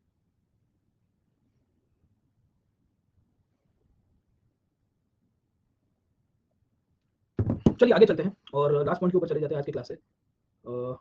और हम लोग देखते हैं regarding the architecture of Delhi सल्तनत, है ना। अब देखिए आप में से बहुत सारे कैंडिडेट्स ऐसे होंगे जिन्होंने आर्ट एंड कल्चर में दिल्ली सल्तनत को पढ़ा होगा सर, ठीक है। और दिल्ली सल्तनत के आर्किटेक्चर को भी थोड़ा बहुत आपने देखा होगा सर, उसी को ही हम लोग देखेंगे, बट थोड़ा आंसर राइटिंग के पॉइंट ऑफ व्यू से सर, की खासियत क्या थी सर, ठीक है ना, कि व्हाट इज द सिग्निफिकेंस और किस तरह से चलता है सर, ठीक है। अब देखिए इसमें सल्तनत के आर्किटेक्चर से 1-2 बार क्वेश्चन आए थे टॉम्ब आर्किटेक्चर से सर, ठीक है। तो अब चले जाते हैं आर्किटेक्चर में और आर्किटेक्चर में समझते हैं कि क्या डेवलपमेंट हुआ इस पीरियड के समय पे। अब देखिए कोई भी प्रकार का आर्किटेक्चर होता है, whatever the form of architecture, है ना, स्थापत्य जिसे हम लोग पहचानते हैं। इसमें आपको पहला तो पॉइंट पता होना चाहिए कि किसने बनाया था sir, who build the architecture first of all sir. Second point आपको यहाँ से दिखेगा कि what was the objective of making this architecture sir and what was actually made as a part of architecture sir. तो architecture में आप देखोगे तो आपको पैलेसेस दिखेंगे, आपको फोर्ट्स दिखते हैं, आपको क्या दिखते हैं, मॉस्क दिखेंगे सर, है ना, मॉस्क मस्जिद बनेंगे सर, आपको मीनार्स बनाएंगे सर, है ना, दिल्ली के सुल्तान होते हैं सर। इसके साथ साथ आप पकड़ने की कोशिश करिए, दिल्ली के सुल्तान के द्वारा वाटर बॉडीज बनाई जाती है सर, है ना, तो दे वर मेकिंग वाटर बॉडीज, है ना, अलग अलग प्रकार के हाउस बनाएंगे सर, ठीक है, सराय का निर्माण करवाएंगे सर, है ना, तो यू फाइंड मल्टीपल बेसिस जो दिल्ली के सुल्तान आर्किटेक्चर के अंदर बनाने की शुरुआत करते हैं सर, ठीक है। इसमें टॉम्ब भी एक बहुत ही इंपॉर्टेंट पार्ट था, जिसे बेसिकली हम लोग मकबरे के रूप में पहचानते हैं, और मकबरे का मतलब ये होता है कि जहाँ पे दफन किया जाता था राजा को या राजा के या रॉयल फैमिली को या कोई भी नोबल्स को, ठीक है। तो अलग अलग प्रकार के आपके आर्किटेक्चर के स्टाइल्स दिखेंगे। इसमें रोल ऑफ सुल्तान आपको दिखेंगे। रोल ऑफ सुल्तान के अंतर्गत कोई राजा ने कंट्रीब्यूट किया होगा, बेसिकली वो अपने फादर के लिए, अपने बच्चों के लिए कुछ बनवा रहा है, कुछ ना कुछ चीजें आपको इस तरह से दिख जाएगी सर, ठीक है। इसमें आपको मेन याद रखना है उसके डिजाइन क्राइटेरिया को, इसमें आपको ये याद रखना है उसके स्टाइल ऑफ आर्किटेक्चर को सर, है ना, समझे। और आपको ये भी ध्यान में रखना है कि इसमें टेक्नोलॉजिकल चेंजेस कहाँ कहाँ से हुए सर, ठीक है। टेक्नोलॉजिकल चेंजेस का मतलब ये है कि जो एडवांसमेंट इन टेक्नोलॉजी है वो कैसे आती है और कैसे बदलाव आते हैं from the ancient India sir, ठीक है। अब थोड़ी बहुत चर्चा दिल्ली सल्तनत के आर्किटेक्चर के डिटेलिंग पार्ट के अंदर जाएंगे और समझेंगे कि सल्तनत साइड का जो आर्किटेक्चर था उसको नाम क्या दिया गया है सर, ठीक है। तो दिल्ली सल्तनत के आर्किटेक्चर को आप देखोगे तो एक शब्द डाला गया है इंडो इस्लामिक आर्किटेक्चर, और हिस्ट्री के अंदर आप पकड़ने की कोशिश करिए कि ये शब्द बहुत ही कंटिन्यूसली यूज होता है, इंडो इस्लामिक आर्किटेक्चर, है ना। इसके ऊपर से स्पेसिफिकली प्रश्न भी आ सकता है, they can ask you specific question from this topic as well कि what do mean by the term Indo Islamic architecture, है ना, व्हाई दिस आर्किटेक्चर डेवलप्ड, समझे नहीं समझे, and what was the reason behind that, है ना, what was the objective behind that. तो अभी मैंने आपको बताया कि दिल्ली सल्तनत के समय पे जो राजा लोग थे, जो सुल्तान लोग थे, इन्होंने पैलेसेस बनाए, इन्होंने फोर्ट्स बनाए, इन्होंने मिनारेट्स बनाए, इन्होंने मॉस्क का निर्माण किया सर, है ना, इन्होंने टॉम्ब मतलब बेसिकली मकबरे का निर्माण किया। ये क्यों बनवाया था सर, ठीक है ना, किडिंग मकबरा। तो दो तीन कारण आपको दिखेंगे। पहला कारण आपको ये दिखेगा कि ये नए शासक थे, new rulers, and they wanted to legitimise themselves over India sir, समझे। They wanted to have their separate identity as a foreigner and as a victor, कि भाई मैं जीता हुआ हूं तो मेरी सिंबल ऑफ पावर तो दिखनी चाहिए। इसके लिए 350 रूम का मकान बनवा दिया वाइसरॉय के लिए सर, ठीक है। उतना तो बड़ा ब्रिटेन का प्राइम मिनिस्टर भी नहीं रहता उतने बड़े मकान में सर, जितना वाइसरॉय रहता था यहाँ पे सर, ठीक है। ब्रिटेन के प्राइम मिनिस्टर के पास जितना बड़ा घर नहीं था उससे बड़ा तो वाइसरॉय साहब का यहाँ पे घर था सर, ठीक है। तो ये बताने की कोशिश की जाती है, they are trying to highlight कि भाई वी आर पुटिंग दिस, हम ये बना रहे हैं, ऑब्जेक्टिव समझ में आ रहा है आपको सर, ठीक है, कि ये अपने आप को लेजिटिमाइज करवाने के लिए ये कर रहे हैं सर, है ना, ये अपने सिंबल ऑफ पावर को दिखाने के लिए ये कर रहे हैं सर, है ना। इनको अपने नए नए एरिया जो कैप्चर किए हैं, टाउन्स है, डिस्ट्रिक्ट्स है, उन सब जगह के ऊपर इन्होंने ये काम किया। अब जैसे इकतदार को भेजा जाता था, आपको बताऊंगा, तो इकतदार जब एरिया को कॉन्कर करता था वहाँ पे किला बनाता था, किले से उसकी पावर भी वहाँ पे मेंटेन रहेगी, लोगों को पता चलेगी अथॉरिटी ये है सर, समझे आप लोग, ठीक है। और साथों साथ उसकी एक आइडेंटिटी भी रहेगी सर। इसमें इनका खुद का भी विकास था, इनको भारत के अंदर ज्यादा तवज्जो भी मिलेगी सर, है ना, समझे नहीं समझे। और साथों साथ अगर आप समझने की कोशिश करिए, इनको यहाँ पे एक आश्रम मिलेगा, छत पे मिल जाएगी सर, है ना। So the objective of building multiple monuments as a part of the construction activities in Delhi Sultanate, जिसको इंडो इस्लामिक आर्किटेक्चर कहा गया, उसके ऑब्जेक्टिव्स अलग अलग प्रकार के थे। इसमें पॉलिटिकल ऑब्जेक्टिव था, इसमें कल्चरल ऑब्जेक्टिव था, इसमें पावर ऑब्जेक्टिव था सर, है ना, पावर प्ले का एक ऑब्जेक्टिव मिलेगा सर, समझे। और आखिर में रहने के लिए घर चाहिए सर, है ना, आपको तो घर, अगर आप शासक के रूप में घर ले रहे हो तो you want to make it large, है ना, तो छोटा घर क्यों लेंगे, घर ले रहे तो बड़ा घर लेंगे ना सर, है ना, समझे। तो ये 4-5 प्रकार के बेसिस, ये 4-5 प्रकार के जो ऑब्जेक्टिव थे, इसके आधार के ऊपर दिल्ली सल्तनत में एडमिनिस्ट्रेशन और उसका डेवलपमेंट होना शुरू हुआ। First point clear to you sir, ठीक है। पहला पॉइंट क्लियर हुआ कि नहीं आपको कि क्या क्या कहानी है ऑब्जेक्टिव टॉम और इसका बेस कहाँ से बन के आया है सर, ठीक है। अब सवाल ये है कि इसको इंडो इस्लामिक आर्किटेक्चर कहा गया है, ऐसा क्यों शब्द है सर, है ना।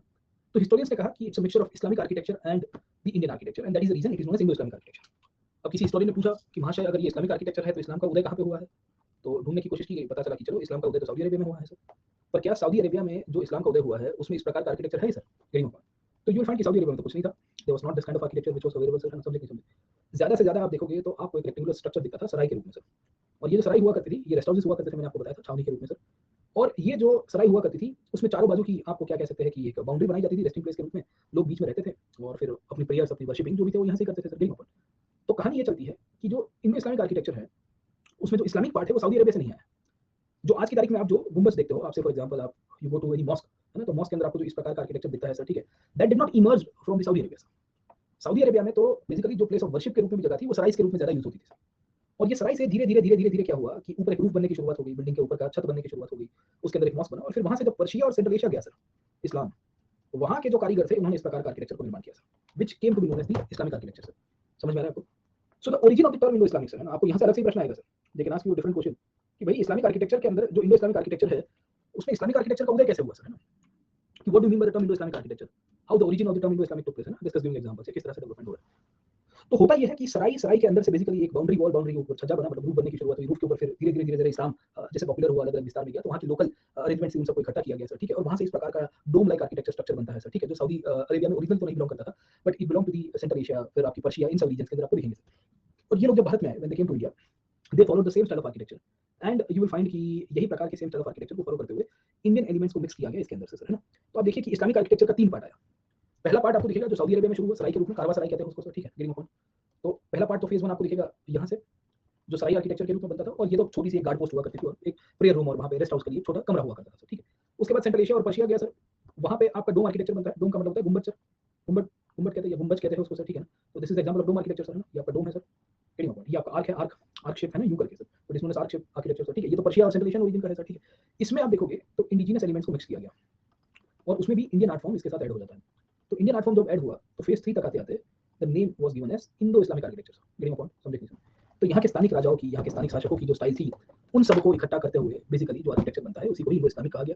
ये इंडो इस्लामिक में मैंने आपको बताया कि the terminologies construction of forts, palaces, buildings and multiple things took place simultaneously, जो कंटेम्परेरी पीरियड में डेवलप हो रहा है सर। समझे आप लोग? ठीक है, तो ये first point is clear to you sir. Getting a point.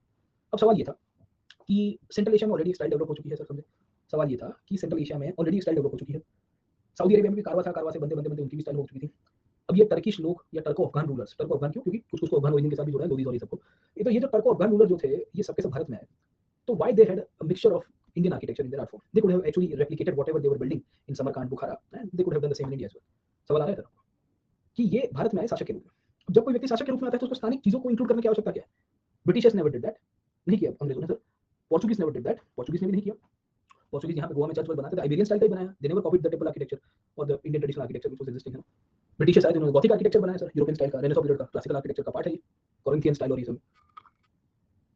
ठीक है, तो प्रॉब्लम हो रहा था कि ये जो टर्को अफगान रूलर्स आए हैं ना भारत में, they could have actually built the same kind of architecture that they had built in the Central Asia. The problem is कि they had cut down the link to Central Asia. Getting a point. इनकी central Asia से link टूट गई थी। कुतुबुद्दीन ऐबक और ऐबक के बाद अल्तुतमिश तक आते आते सेंट्रल एशिया पूरी तरह से खेदान मैदान हो चुका है और मंगोल्स आ चुके हैं सर। और मंगोल्स के बारे में तो आपको भी पता है, जब 50 कोस दूर तक बच्चा रोता था तो मम्मी कहती थी बेटा सो जा वरना चंगेज आ जाएगा सर। ठीक है, उसकी हिचकारियां, उसकी आवाज जो है शायद तक चंगेज तक पहुंच जाती होगी सर। गेटिंग अ पॉइंट, है ना? खूंखार कत्लेआम का बादशाह, है ना? किसी को नहीं बख्शा सर, खलीफा को उड़ा दिया सर जो साम्राज्य ने सर। ठीक है, तो क्या होगा सर? समझो। तो ये तो हलाकू खान हुआ करता था सर, ना, मंगोल्स में से। तो आपको चीजें समझ में आई, you got the picture clear. आपको पिक्चर पहले क्लियर हो जाना चाहिए बाबू, फिर ही हम लोग आगे चलेंगे। तो अब सवाल ये है कि they came from central Asia, they came from central Asia, they could have used the very much similar art form like the British and the Portuguese had used, and they could impose that thing. Why the Indian influence can be seen on the traditional architecture that is known as Islamic architecture? दो तीन कारण आपको यहां से दिखेंगे sir. समझ में आया? So the second point, the factors behind the rise of the Indian influence. समझे? इंडियन इन्फ्लुएंस के पीछे के क्या फैक्टर्स थे? पहला ये था कि they came from central Asia and they came as military adventurers. Because they came as military adventurers, ये मिलिट्री कॉन्क्वेस्ट के लिए आए थे। तो ये कॉन्क्वेस्ट करके जब सेना में आते थे तो कारीगरों को नहीं लेके आए, ऊपर से उल्टा हुआ था, यहाँ के कारीगरों को उठा के सेंट्रल एशिया में लेके जाया करते थे। गजनी लेके गया था और फिर तैमूर लेके जाता है सर, है ना? Getting a point. तो इंडिया की कारीगरी इतनी फेमस थी, क्राफ्टमैन हमारे इतने फेमस थे कि they were actually called to some foreign states, है ना? बोले आओ कभी हवेली पे सर। हम मना भी नहीं कर पाते ना, शमशीर रख दिया जाती थी गले के ऊपर, तो कौन मना करेगा सर? ठीक है, शमशीर का मतलब तलवार होता है सर। सो कहानी ये है कि when the Central Asians came to India, they came as military conquerors, and when they came to India as military conqueror, obvious था कि इन लोगों को पास कोई कारीगर थे नहीं सर, है ना? They were not having any kind of artisans, not having any kind of artisans. तो इनको चीजें बनानी भी होती थी तो भी नहीं बना पाएंगे ना sir. They could not make it sir, getting a point, समझे नहीं समझे? So you will find कि इनके पास कोई artisans थे नहीं, कोई कारीगर थे नहीं सर, समझे आप लोग, जो आर्किटेक्चर का काम कर पाए सर। दूसरा, इनका सेंट्रल एशिया के साथ जो रिलेशनशिप रहा है वो बाबू सोना वाला रहा है। ठीक है, बाबू सोना वाला क्यों रहा है? क्योंकि जब सोना बाबू को पूछती है कि मेरे बाबू ने खाना खाया, और बाबू ने अगर 1 घंटे तक जवाब नहीं दिया, सोना नाराज हो जाती है। समझे आप लोग? ठीक है, सोना को अलग-अलग विचार आ जाते हैं कि इसने जवाब नहीं दिया मतलब खत्म, है ना? फाइनली द एंड, सिस्टम खराब हो गई है सर। ठीक है, गेटिंग पॉइंट। तो यहाँ पे भी यही था sir.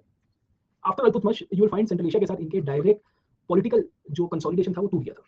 Getting, so they were not having any kind of skilled workers who can actually be immigrated. No doubt there were scholars who came to the court of sultan, बहुत सारे scholars आए, बहुत सारे नोबल्स आए sir, है ना? पर वो इस तरह से नहीं आते जो आर्किटेक्चर में मदद कर पाए सर। गेटिंग पॉइंट, समझे? तो प्रॉब्लम ये हो रहा है कि इंडियन इन्फ्लुएंस हो रहा है, उसके पीछे के दो पॉलिटिकल रीजंस आपको प्राइमरीली समझ में आए सर। प्राइमरीली दो कारण हैं आपके, एक तो मिलिट्री कॉन्क्वेस्ट के रूप में, दूसरा सेंट्रल एशिया से कारीगर लाना भी चाहते थे तो नहीं ला पा रहे हैं, बिकॉज़ इनका रिलेशनशिप सेंट्रल एशिया के साथ बाबू सोना है सर, है ना? मंगोल्स और वो सब सेंट्रल एशिया में तो मंगोल्स आ चुके थे। मंगोल्स तो इनको नाक में दम करके रखा था पूरी दिल्ली सुल्तान को सर, है ना? जब तक भारत में आए नहीं मंगोल्स, देखो मंगोल्स से सीखिए सर एक चीज़ है, वो कितने 400 साल से मेहनत कर रहे हैं सर, 300 साल से, 1200 से लेके 1500 में आके फाइनली सेटल हुए सर दिल्ली गद्दी के ऊपर। ठीक है, जनरेशंस बाय जनरेशंस आए, लूट-फाट किए सर। अब बीच में एक दिन कोई डिबेट चल रही थी, किसी ने कहा कि बाबर बाबर बाहर का है, तो कोई वहां से बैठे उनको बुरा लग गया। मैंने बोला उसमें बुरा लगाने की क्या बात है सर? ठीक है, वो खुद कहता है तुझे बाबरी में कि मैं बाहरी हूँ सर। ठीक है ना? Getting point. तुझे बाबरी में कहता है कि मैं तो बाहर का हूँ, मुझे लोग स्वीकारते नहीं, अकबर को भी नहीं स्वीकारा था। फिर अकबर ने कहा कि मुझे अगर भारत के लोगों के अंदर स्वीकार्यता प्राप्त करनी है तो मुझे उनके जैसा करना पड़ेगा सर, है ना? तो मैट्रिमोनियल रिलेशंस बनाए और राजपूतों के साथ अच्छे संबंध बनाए सर। ठीक, तब जाके ये सब चीजें हुई ना सर। ठीक है, गेटिंग, उसमें गलत क्या था सर? उसे लोग बुरा मान जाते हैं, वो मुगल्स को मत बोलिए कुछ, मतलब ठीक है, मासी का लड़का लगता है क्या मुगल आपका सर? ठीक है, जो था वो था sir. They came as plunderers, they looted down, they destroyed the cities, किसी को नहीं छोड़ा सर इन्होंने सर। ठीक है, उसमें गलत क्या है? चलिए, पॉलिटिकली करेक्ट होने का क्या? देखो यार, इतिहास पढ़ा के आप किसी को बहुत ही शूरवीर बना सकते हो, या इतिहास पढ़ा के आप उसको ना क्या कहते हैं, फुसकी बना सकते हो। फुसकी मतलब काइंड ऑफ, है ना, एकदम बकरी जैसा बना सकते हो सर। ये मेडल्स वेडल्स क्यों देते हैं? सेना में क्यों कहानियां लिखी जाती है सर, है ना? क्योंकि आगे की जनरेशन का मॉरल बना रहता है कि लड़ना है सर। हमारी बटालियन ने, हमारी पलटन ने रिजांगला किया था सर, कुमाऊं रेजिमेंट, 120 सैनिक थे, यूं के यूं आखिर में उनकी बॉडीज मिली सर, ऐसी बंदूक हाथ में लिए, लास्ट मोमेंट तक फाइट कर रहा है सर। समझे? ये क्यों हो रहा है सर? व्हाई? तो इससे ही जनरेशन बनती है सर, इससे ही आपकी लेगेसी चलती है, वरना तो फिर आप इतिहास में ऐसे ही बनाओगे कि भई हम तो भाग गए थे, ये हुआ, वो हुआ, सर खत्म हो गई ना कहानी सर। चलिए, तो एक कारण ये था सर, समझे आप लोग, ठीक है फर्स्ट। इसमें दूसरे 2-3 कारण आप ऐड कर सकते हो। वो है कि एक बार ये लोग सेटल हुए इंडिया में sir, once they settle in India, इनको नीड पड़ी बिल्डिंग्स के लिए, ऑब्वियस था कि रहने के लिए, खाने-पीने के लिए अलग-अलग जगह के ऊपर। तो इन्होंने देखा कि दे आर पॉलिटिकल रूलर्स, तो इंडियन आर्किटेक्ट्स को और इंडियन कंस्ट्रक्शन के अंदर जुड़ने वाले जो भी पर्सनल है, उनको ऑर्डर दिया गया। बोले तुम क्या कर रहे हो? बोले सर हम कारीगर हैं। क्या बनाते थे? बोले हम बनाते थे, घर बनाते थे, किला बनाते थे, मंदिर बनाते थे सर, गेटिंग पॉइंट। बोले और? बोले वो है, वो पत्थर काटने का काम करता है, बोले उसको भी लेके आओ। तो होता ये है कि they started using the Indian architects, Indian construction workers, Indian nationals, machinery people for their own use, getting point. अब क्या इंडिया की कंस्ट्रक्शन इंडस्ट्री को आप देखिए एंशिएंट इंडिया में बूमिंग थी कि नहीं थी? अगर आपको अगर 2500 साल या 4500 साल पुराने ब्रिक्स के रेशियो की स्टैंडर्ड डायमेंशन दिखती है सर, और इतना लार्ज अर्बनाइजेशन होता है, तो दिस थिंग शोज कि इंडिया में कितना सारा कंस्ट्रक्शन इंडस्ट्री का रोल रहा है सर। एमफिल लेवल में क्वेश्चंस आते हैं, evaluate the nature of construction activities in ancient India and the industrial development in the construction sector. मतलब है ना सर, एमफिल का कभी पेपर देखो ना, आपको लगेगा भाई साहब ये तो पूरा मैक्रो पूछ दिया है ना, nature of construction works and construction industry sir, ऐसे आते हैं आर्किटेक्चर से प्रश्न आगे जब करते हो ना, थीसिस विसिस की है लोगों ने इसके ऊपर सर। अब भारत के लोगों के पास इंडिजिनियस आर्ट था कि नहीं था? था कि नहीं था? अब सुल्तान ने कहा कि देखो हमको हमारे लिए एक मकान चाहिए, उसने कहा जी सर बनवा देते हैं। अब राजा ने अपनी ऑर्डर दिया कि मेरे को इस प्रकार से चाहिए, इसने कहा ठीक है सर। बट कारीगर का एक हाथ एक बार हो जाता है ना सर, वो ऑटोमेटिकली रातों रात नहीं बदलता है। कारीगर लोगों के साथ ये दिक्कत होती है, कारीगर है, टीचर है, जितने भी प्रोफेशनल्स है ना सर, जो थोड़ा एक क्रिएटिविटी के साथ हो, जैसे टीचिंग एज अ प्रोफेशन हो गया सर, उसमें कल को मुझे कोई कहेगा कि तुम अप्रोच बदल दो यहाँ तलवार रख के सर, है ना? और शायद मैं अप्रोच बदलूंगा भी सही उसके हिसाब से, जो तलवार रखी है तो बदलना पड़ेगा, है ना? जान बचानी है तो अपनी। But there is every possibility कि मैं अपनी ओरिजिनल स्टाइल को उसके अंदर मिक्स कर दूंगा नए अप्रोच में। मेरे घर पे है ना पहले एक रसोई वाले आते थे सर, अब वो महाशय जो थे भैया, वो खतरनाक मतलब तीखा बनाने के आदी थे। तो पहले दिन वो टेस्टिंग के लिए मैंने बुलाया था, तो मैंने कहा था कि वी ईट वेरी माइल्ड, मतलब एकदम माइल्ड खाते हैं हम लोग, ठीक है? तीखा नहीं खाते घर पर। तो मैंने उसको कहा था कि एक्स्ट्रा लाइट है ना, ultra pro max extra light करना है अपने को सर, ठीक है ना, खाना लाइट वाला। वो कह रहा है कि सर मैंने एक्स्ट्रा लाइट बनाया। मैंने कहा तो मेरी जबान दुख गई, मैंने बोला ये क्या बनाया भाई तुमने? बोले सर आपने कहा था लाइट है, ये मेरे लिए लाइट है। तुम्हारे लिए लाइट है, मेरे लिए तो अभी भी तीखा है सर, ठीक है गिरी। ये क्यों होता है? क्योंकि एक बार कारीगर की स्टाइल फिक्स हो गई है ना सर बनाने की चीजें, वो कभी जाती नहीं, उसको आप इम्प्रोवाइज करोगे तो भी सर, है ना? This happened with Indian industry worker as well sir, getting my point?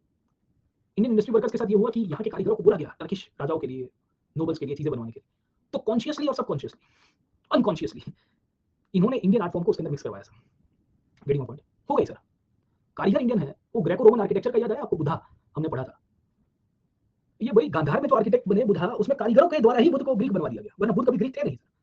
पर गांधार में कारीगर ग्रीक ओरिजिन के थे ना सर, बिकॉज द कारीगर the workers were of the Greek origin, तो they saw Buddha as a Greek king. बोला हमारे से देखते हो curly hair and all this things, masculine macho body. और यहाँ मथुरा में हमारे बुद्ध का मूर्ति बनाया कारीगरों ने, फैमिली पैक के साथ ऐसा, है ना, ड्रेपरी डाल दिया एकदम ट्रेडिशनल, बाल बाल भी अपने, no curly hair sir, nothing doing sir, है। तो ट्रेडिशनल देखिए एस्थेटिक सेंस में इंडिया सीरत सूरत की जगह आप हमेशा देखोगे, आपको सीरत को ज्यादा इंपॉर्टेंस दिया। एस्थेटिक सेंस के अंदर भी इवन आप डेकोरेशन भी देखोगे तो उसमें सिमेट्री रखी गई है, पर उसमें वो मैचो वाला एस्पेक्ट है, मस्कुलिनिटी वाला जो है, जो वेस्टर्न वर्ल्ड में आपको दिखेगा। आप ग्रीक स्ट्रक्चर, रोमन स्ट्रक्चर्स को देखोगे, वैसे आपको नहीं दिखते। इंडिया में डेलिकेट है सर। मैं रोम गया था, रोम में एक से एक मार्बल की मूर्ति यूं करके ऐसी बनाई है सर, है ना, एक से एक मसल्स, वहां पे सिक्स पैक्स बना रहे थे। I never found the sculptures like that in the temples और any places, the ancient monument that we visited in India sir, ठीक है? नहीं मिलते सर। ये क्यों है? क्योंकि we give importance to aesthetic sense, but that never means कि दैट शुड बी ओवरशैडोड। खैर जो भी है, but Indian construction workers were part of this construction process. दूसरा ये था कि इंडियन इन्फ्लुएंस यहाँ पे बढ़ा, उसके पीछे का एक कारण है कि भाई मटेरियल्स जो थे, ये मटेरियल्स भी लोकली अवेलेबल थे, और इनिशियल मटेरियल्स में तो कुछ था ही नहीं इनके पास। तो इन्होंने जो मंदिर तोड़े थे, इन्होंने जो इंस्टीट्यूशंस को तोड़े थे, उसी के पत्थर का उपयोग करके इन्होंने अपने लिए इमारतें बनाने की शुरुआत की, मतलब बिल्डिंग्स बनवाई। अब जैसे कुव्वतुल इस्लाम करके एक मॉस्क है, दिल्ली में सबसे पहली बनी थी कुतुबुद्दीन ऐबक के समय पे, फिर अल्तुतमिश उसको कंप्लीट करता है, उसको एक्सपांड करता है। नाम ही है द माइट ऑफ इस्लाम। कुव्वत का मतलब होता है इस्लाम सबसे टॉप के ऊपर है सर, तो द माइट ऑफ इस्लाम उसको कहते हैं। Quwwatul Islam was a mosque that was actually converted from a temple, and उसमें मटेरियल्स जो है, उसमें सबके सब मटेरियल जो है, वो सब आपके टेंपल के मटेरियल है।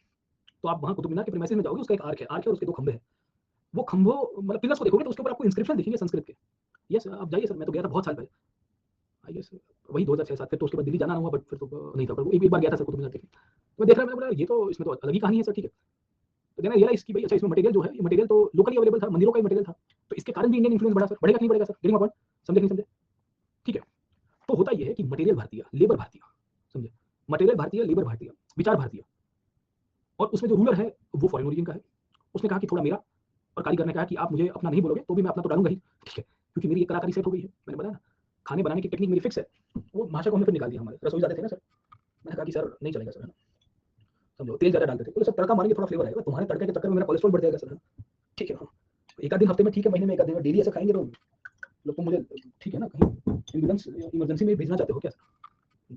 ठीक, क्योंकि यार अपना लाइफस्टाइल वैसा नहीं है कि भाई हम दिन का 8-10 घंटा फिजिकल वर्क कर रहे हो सर, है ना? 25 किलोमीटर दिन का दौड़ रहे हो, तो बात अलग है कि भाई चलिए, तो अल्टीमेटली फिर सॉल्यूशन तो यही आया, बट इसमें भी यही होता है सर, ठीक है ना। तो आपको समझ में आया कि वाई इंडो इस्लामिक आर्ट कहते हैं सर, और इंडो इस्लामिक आर्ट के पीछे के फैक्टर्स के अंदर उसमें इंडियन इन्फ्लुएंस कैसे आया। तो ना चाहते हुए भी, सुनिए मेरी बात, ना चाहते हुए भी दिल्ली सल्तनत के राजाओं को इंडियन इन्फ्लुएंस को स्वीकारना पड़ा, क्योंकि they had great prejudices against the Indians. अरे एडमिनिस्ट्रेशन में नहीं लिया था, कुतुबुद्दीन ऐबक, इल्तुतमिश बलबन ने कोई हिंदुस्तानियों को एडमिनिस्ट्रेशन में नहीं लेते थे ये लोग, हमने पढ़ा था। तो आर्किटेक्चर में इतने बड़े मॉन्यूमेंट्स में कैसे इंडियन इन्फ्लुएंस आ गया, वेन किंग, और उसको तो पता है कि this will be part of legacy, 1000 साल के बाद भी कोई देखेगा कि ये तो इंडियन है। तो ये सवाल आपको आना चाहिए कि they had so much of biasness and discrimination going on in the court against the Indian community, against the Indian community, how could they manage into as part of architecture. Architecture में लिया गया क्योंकि उनके पास कोई option नहीं था, कारीगर Indian थे, उनके पास खुद के कारीगर नहीं है, सेंट्रल एशिया की रिलेशनशिप टूट गई है, रेवेन्यू नहीं है, पैसा नहीं है, तो करेंगे क्या सर। तो अल्टीमेटली यही कहानी थी, और इसी बेसिस के ऊपर से अगर आप समझने की कोशिश करिए कि इसका डेवलपमेंट हुआ और फिर इंडो इस्लामिक आर्ट फॉर्म का आपकी बेसिस चलती है सर, है ना। इसमें आर्क्यूट सिस्टम आई, डोम सिस्टम आई, मोर्टार आया गया, मतलब आप देखोगे तो क्या कहते हैं कि सीमेंट का उपयोग करना शुरू किया गया। उस टाइम पे सीमेंट नहीं होता था, पर लाइन होता था, चूना होता था, उन सबका उपयोग किया गया सर, ठीक है। कुरान के वर्सेस को इंस्क्राइब किया गया सर, है ना, कैलीग्राफी के रूप में, कुफी कहते हैं उसको सर, ठीक है। तो बहुत सारी चीजें आपको दिखेगी, बट यहाँ से इंडो इस्लामिक आर्ट का ओरिजिन हुआ। अब इतनी सारी कथा क्यों की है, क्योंकि अलग से प्रश्न आएगा, अभी तक आया नहीं इंडो इस्लामिक आर्ट फॉर्म का ओरिजिन, उसके फैक्टर्स में, और वाई इंडियन इन्फ्लुएंस। जैसे ग्रेको रोमन में एक दो बार आया था कि ग्रीक इन्फ्लुएंस बताइए क्यों गांधार को ग्रेको रोमन कहा गया है, ठीक है। वैसे ही यहाँ से आएंगे सर आपको प्रश्न। तो आज यहाँ कंक्लूड करते हैं, आई गेस मंडे है हमारा क्लास, अब मंडे है ना, मंडे को ना 27 two days we have off sir, है ना। तो मंडे को will continue from this topic, यहाँ से आगे चलेंगे मंडे को, and then will conclude the sessions as well sir, ठीक है। तो चलिए सर, ओके।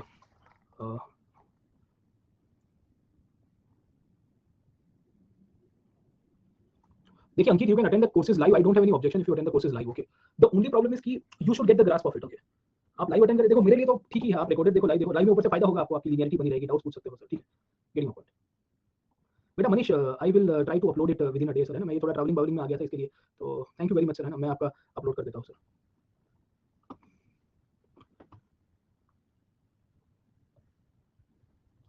नहीं सेकंड पेपर में कैसे आएगा, मतलब सेक्शन बी में पूछ रहे हो ना आप। नहीं सेक्शन बी में जनरली क्या करता है, वो अर्ली मीडिएवल से क्वेश्चन पूछता है, एंशिएंट से नहीं पूछता है।